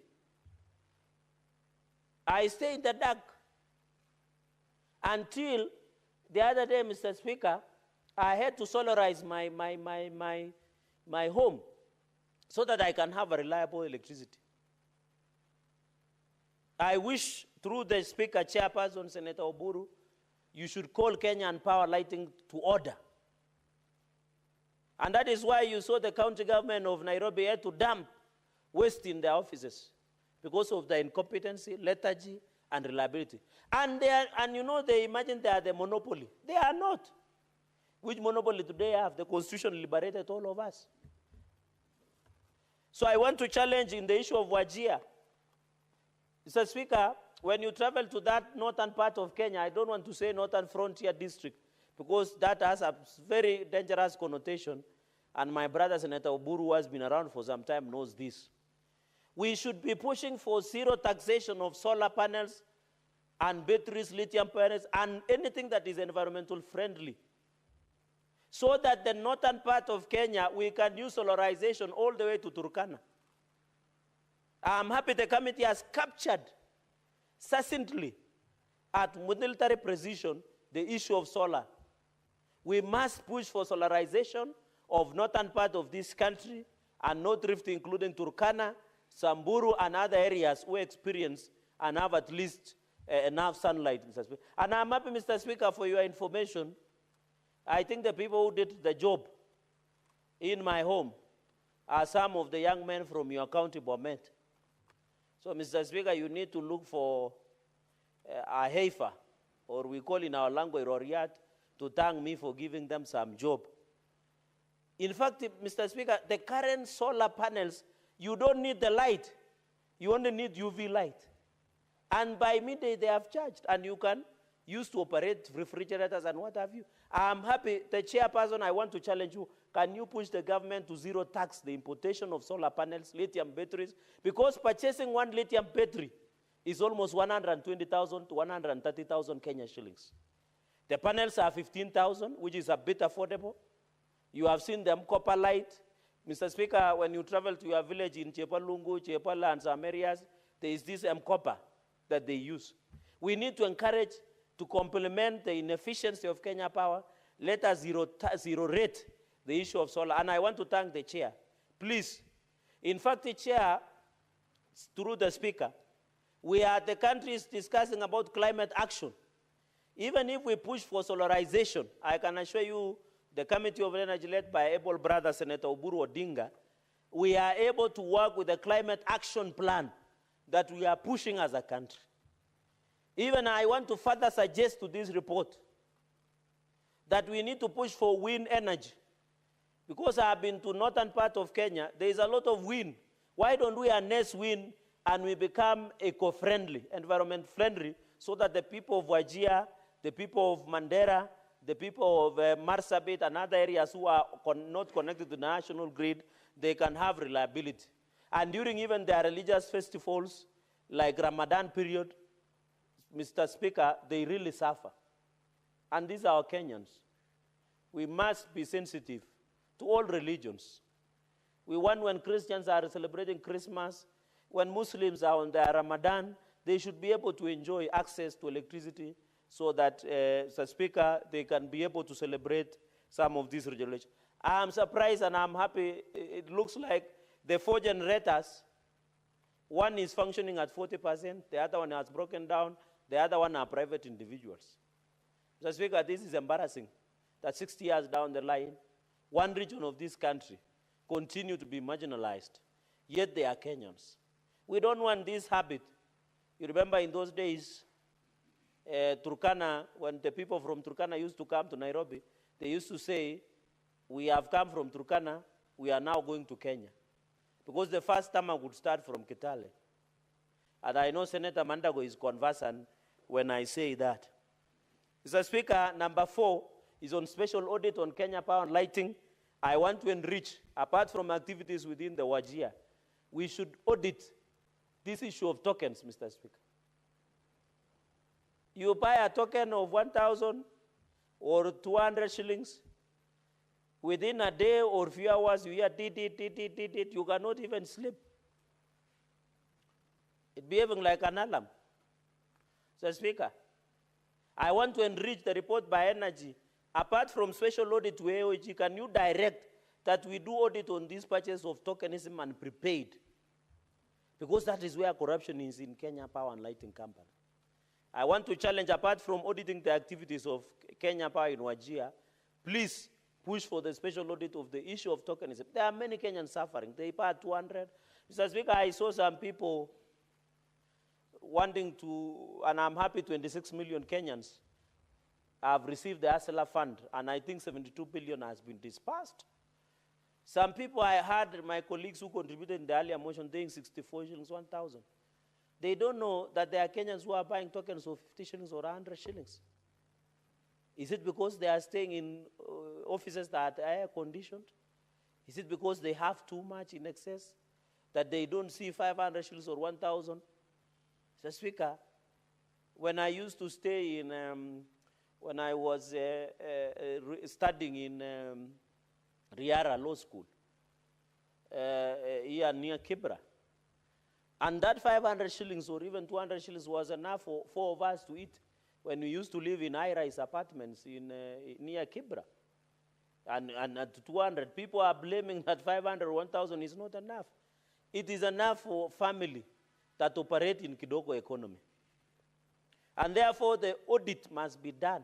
Chairperson, there is a huge corruption, especially on prepaid tokens in Kenya Power and Lighting Company. I've told you about, Mr. Speaker, I know you know in Chebale or in Chebalungu or in Ndonyo somewhere there, Mr. Speaker, in Bomet Central. When a tree of Kenya Power falls, Kenya Power will take even 2 months. When a generator blows up, Kenya Power will take 3 months or even a whole year. But when you fail, Mr. Speaker, to pay even 1 shilling from Kenya Power, they'll come with a lightning speed to hunt you down for not paying your bill. But they'll never come with the same speed to fix the mess. And that is why, Mr. Speaker, I want to challenge, even chairperson, forget they were also fake generators. Transformers, sorry. You remember the scandal of generators? You must go after them. So, Speaker, when you work in Bomet, in Wazingishu, in Nandi, in Mandera, anywhere in the country, you will get 1 or 2 primary schools that their transformers blew up. We need audit. Where did these fake transformers that were purchased in the previous government go to? Is it the reason? And you know, to purchase a new transformer, Mr. Speaker, sir, is, I think, 4 million plus, Mr. Speaker, which is quite costly and expensive. Mr. Speaker, that's why I support, and I want, Mr. Speaker, within 6 months, we must see that special audit report before the House. We want the people of Wajir to feel the same right as people in Homa Bay, Siaya, and also in Nairobi. Mr. Speaker, it is not fair to say there is power rationing. Yet we are aware, Mr. Speaker, that there has been, God has been gracious. We have, and we are hydrogenerating. Mr. Speaker, it is good to be fair that it should not. But REREC, I want, Mr. Speaker, that the Energy Committee must summon REREC to appear before our committee. Are they doing their work politically motivated, REREC? I have never understood them. And I'm surprised that they follow individuals. Mr. Speaker, REREC must be called to order. They are the ones, in conclusion, of local contractors. Why would you take a contractor? You know, chairperson, we need to be fair to Kenyans. If there is a project in Siaya, why would you take a contractor from Nairobi? How will the economy of Siaya grow? Why would I take a contractor from here to Bomet, or to Wazingishu, or to Nandi, or to Mandera? Why don't you give it to the local contractors of Wajir to do the job, so long as they have capacity? That's how you grow economy. That's the true intention of devolution, Mr. Speaker, sir. While I note your change of appearance today, Mr. Speaker, it's rare to see you in reading classes, Mr. Speaker, or is it a new swag? Mr. Speaker, we must be told. Governor Senator Mandago has been a governor. And he knows the power of giving a job to a local contractor. It will grow the economy. They will spend it there. A local contractor will buy sukuma there. He will go to a local club, take 1 or 2 for the road, go for Hangala music. I think it's called Prince Inda. Do one, take tea or mandazi there. Give something, take care of one or two. Mr. Speaker, that's how you grow the economy. But if I give a contractor from Nairobi, they will hit it from Nairobi. We want that money to go there. They will go to a local church, a local contractor will contribute in a local village, will contribute in a church, will contribute. But the contractor, Mr. Speaker, I agree with this committee. REREC and Kenya Power must be called to order, that they need to award the local contractors. But, Mr. Speaker, I want to also sound a warning. You know, county governments, in conclusion, they have a pending over 110 billion. Mr. Speaker, I'm told there is obtaining fees by some of the county governors. I'm told Nairobi is reading with 30%. In Nairobi City County, Mr. Speaker, if you want to be paid, you must be ready to pay part with 30%.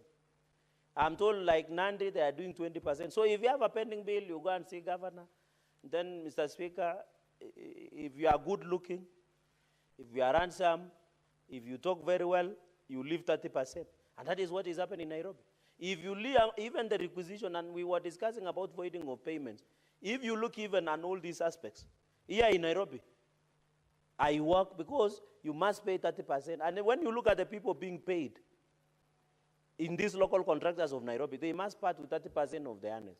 I think the biggest threat to the growth of contractors and business people in Kenya is this issue of undermining and getting what we call obtainer fees or protection fees from contractors. And I think, Mr. Speaker, I agree.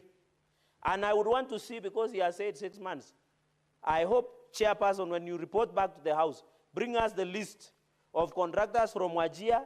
Let them be known that they come from Wajir. I think it will be very easy. I would be excited, even in Nandi. I want when Rara come to Nandi, they should give the local contractors. We have the capacity.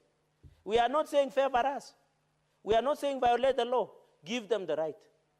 Every Kenyan, give them the right, Mr. Speaker.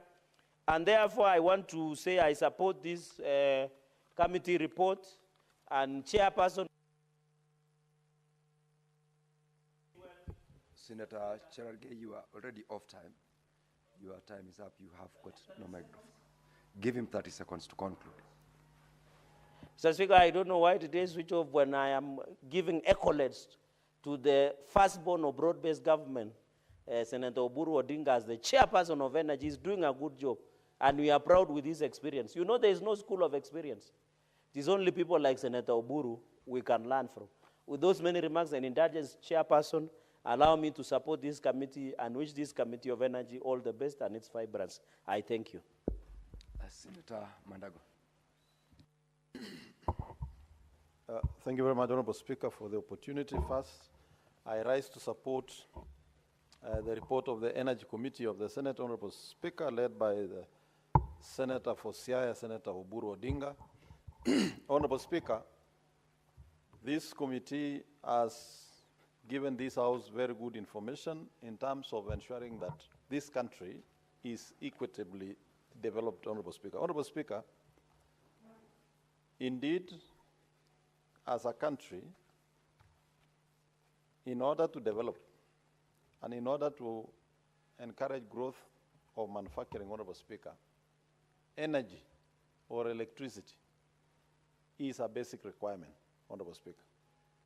Honorable Speaker, even as government strives to build county industrial parks in every county in this country, Honorable Speaker, electricity will be a factor in attracting the industries to those counties, Honorable Speaker. And therefore, this committee has done a commendable job in bringing and informing the nation of the dire need of some counties in this country, Honorable Speaker, of being connected to the national grid. It is not acceptable, Honorable Speaker, that we do have counties in this country, 60 years after independence, who are not connected to the national grid, Honorable Speaker. Honorable Speaker,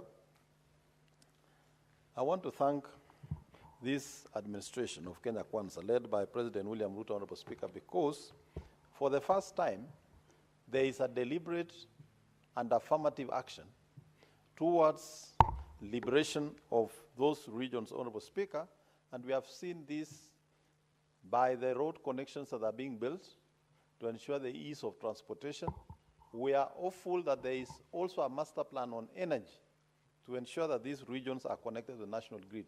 Honorable Speaker, Wajir, Mandera, Marsabit, Turkana, and many other arid and semi-arid counties, Honorable Speaker, have good, natural, clean energy that can be tapped to generate electricity, Honorable Speaker.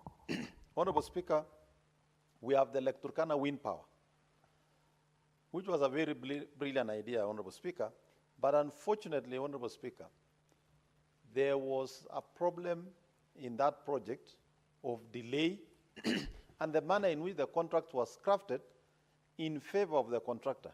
Today, Honorable Speaker, the cost of that project in excess of what the project had been procured for has been passed to Kenyans all over the country without actually consuming the power from Lake Turkana wind power project.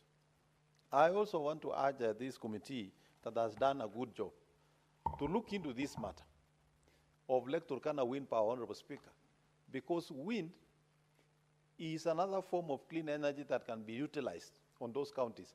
And Honorable Speaker, when we talk of connecting Wajir County and Mandera and the other counties into the national grid, we are not saying that the power must be generated through hydro.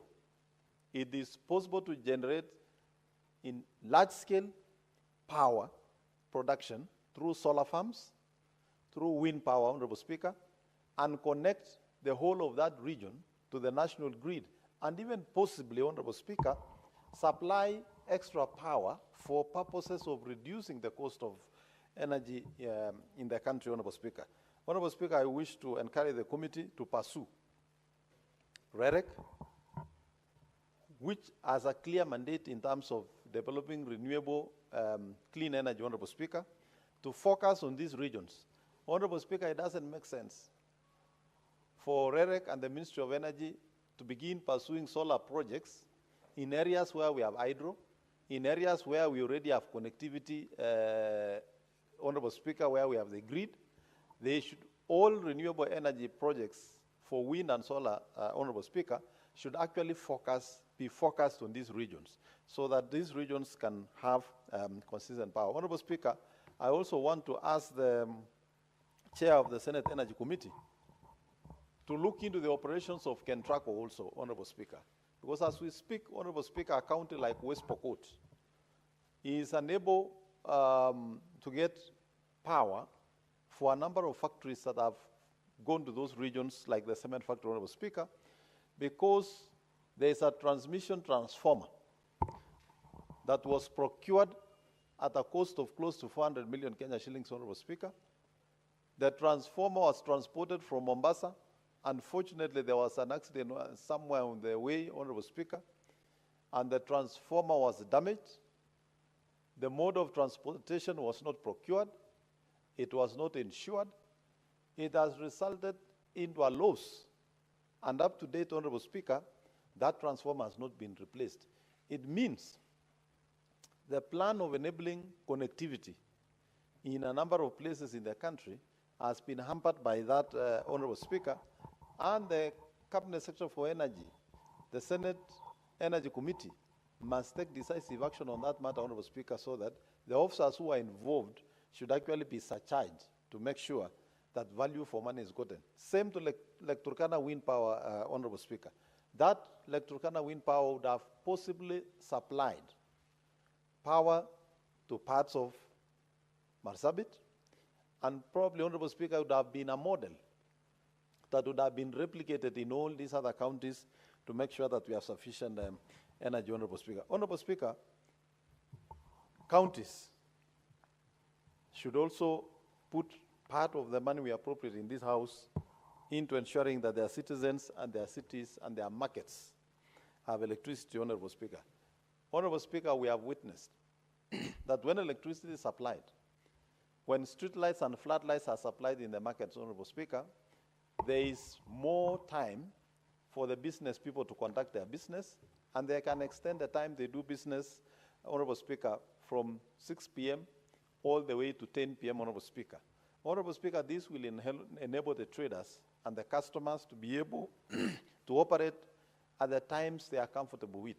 Considering, Honorable Speaker, that those parts of the country, Wajir, Mandera, Marsabit, experience very high temperatures in the day, Honorable Speaker, traders and business people would prefer, particularly those dealing with foodstuffs, Honorable Speaker, to trade in the evenings and into the night, Honorable Speaker. And therefore, the requirement for electrification is a basic need for that region, for them to be able to go about their business, Honorable Speaker.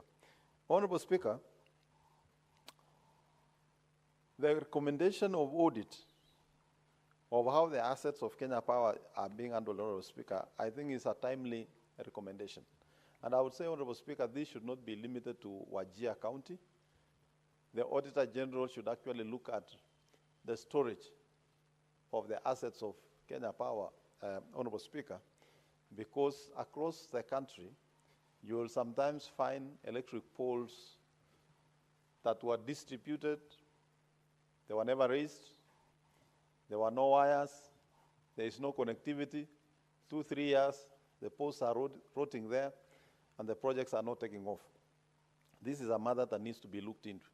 Honorable Speaker, there is a very critical matter. I want to agree with the Senator for Nandi, Senator Cherargei, that Kenya Power, REREC, and all other government departments, Honorable Speaker, must be deliberate in ensuring that the procurement opportunities available in the state departments are equitably distributed across the country, Honorable Speaker. Honorable Speaker, today in this country, we have no shortage of electricians, technicians in this country, because the government of Kenya deliberately decided that we are going to have a technical training institute in every constituency in this country. And I'm happy, Honorable Speaker, that that dream is almost being realized 100%, because we now have more than 150 TTIs across the country, ensuring that the availability of technical personnel to undertake some of these projects, Honorable Speaker, in any locality in this country is availed. There is no reason absolutely as to why REREC should transport a contractor from here to Wajir, transport a contractor from here to Samia, transport a contractor from here to Tana River. Honorable Speaker, if we want to grow the economy of this country and develop this country in an equitable manner, Honorable Speaker, we have to ensure that the state departments distribute the procurement opportunities across this country. Honorable Speaker, by ensuring that we go this direction of ensuring that procurement opportunities are distributed, and where possible, an entity like REREC, Honorable Speaker, that operates their projects based on the constituencies, they should actually distribute those procurement opportunities to every constituency in the country, Honorable Speaker. Honorable Speaker, this will have a good effect in ensuring that all Kenyans participate in the growth of the economy of this country. So that, Honorable Speaker, we don't have a few citizens who would lecture us and tell us they are the owners of the economy. The economy begins with them, Honorable Speaker, and the economy will end with them, and that if they stop either international remittances or they stop investing and doing business in this country, Honorable Speaker, then the rest of Kenya will stop moving. It is extremely important that we make sure that these opportunities are well distributed, Honorable Speaker. Honorable Speaker, finally, I wish to thank this committee for traveling all the way to Wajir County. And we would want to encourage that as many committees travel to these far counties, Honorable Speaker, so that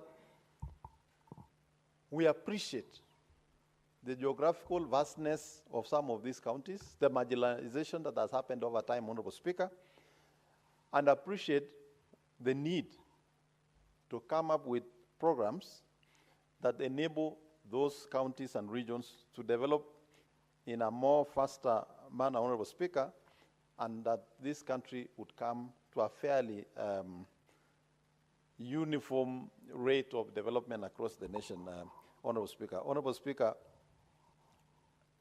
the generators that are being used to generate electricity in this country, Honorable Speaker, I feel there are some that whose time has come to be switched off, Honorable Speaker. Honorable Speaker, we have electricity generators in this city of Nairobi. Honorable Speaker. I don't understand why we still want to consume electricity generated through these generators, diesel-powered generators, Honorable Speaker, in the city of Nairobi, where connectivity is almost 95% and the supply from our hydro supplies is sufficient, Honorable Speaker. We cannot sustain individual businessmen in this country at the expense of other citizens. I would appreciate if that generator or those generators, Honorable Speaker, would be installed in those counties so that we have consistent power supply, Honorable Speaker. Honorable Speaker, counties are responsible for health facilities. County governments have worked hard to ensure that they are establishing level 4 and level 5 facilities. Those facilities will not operate optimally, Honorable Speaker, if there is no reliable electricity. You can imagine, Honorable Speaker, in a county, in an hospital where you are supposed to keep some drugs and vaccines under refrigeration, Honorable Speaker, and you have power that is not consistent. It means we shall be exposing the citizens of that county, Honorable Speaker, to medication that is not guaranteed to have been stored in the required temperatures and in a manner that has the efficacy that is required to treat the disease that they are meant for, Honorable Speaker. Honorable Speaker, remember these facilities also run maternity facilities. We have newborn units, Honorable Speaker, and sometimes there is need for a baby to be put in a nursery. Honorable Speaker, those nursery machines operate through electricity. You can imagine what will happen to those babies, Honorable Speaker, if we have inconsistent and unreliable power. Therefore, the supply of power and the need of electricity, Honorable Speaker, is not a luxury but a basic need that is required to drive all services in government and in the economy and in the population, Honorable Speaker. I support this report and thank the committee for the job they have done well. Thank you very much, Honorable Speaker. Thank you, Honorable Mandago. Honorable Senators, there being no other member wishing to contribute to this report, I ask the chairperson of Energy Committee, the Honorable Senator Oburu, to reply. Thank you, Mr. Speaker, sir, for the opportunity to reply. And Mr. Speaker, sir, I beg to reply and thank my fellow senators who have contributed to this report, and all the comments taken are taken very kindly, Mr. Speaker, because electricity is an essential element of development in any country. There's no country which can develop without electricity. It is not a luxury. It is a necessity. And when we talk about it, there are many, many issues which arise. The members have raised issues. Some of them are directly to our report of Wajir, but some are generally which affect electricity supply all over the country. And we take all of them and we note them, and we are discussing. Some of them are already being discussed. They will be in some other reports which will be here also tabled here in the House soon. And Mr. Speaker, I therefore, pursuant to Standing Order 66, caption 3 of the Senate Standing Orders, I request the Department of, I request that the question be put to a later date. Mr. Speaker, sir, I beg to reply. Thank you, Honorable Senator Oburu. Putting of the question on this report is hereby deferred to the next sitting of this House. Now, Honorable Senators, for the convenience of the remainder of the business of the House, we shall defer order number 12, 13, 14, order number 15, order number 16, 17, all through to order number 22 and further defer order 24, order number 25, order number 26, and order 27 to the next sitting of the House. We may now rise. Now, honorable senators, there being no other business on the order paper, the Senate stands adjourned until tomorrow, Thursday, 7th of August, 2024 at 2:30 p.m.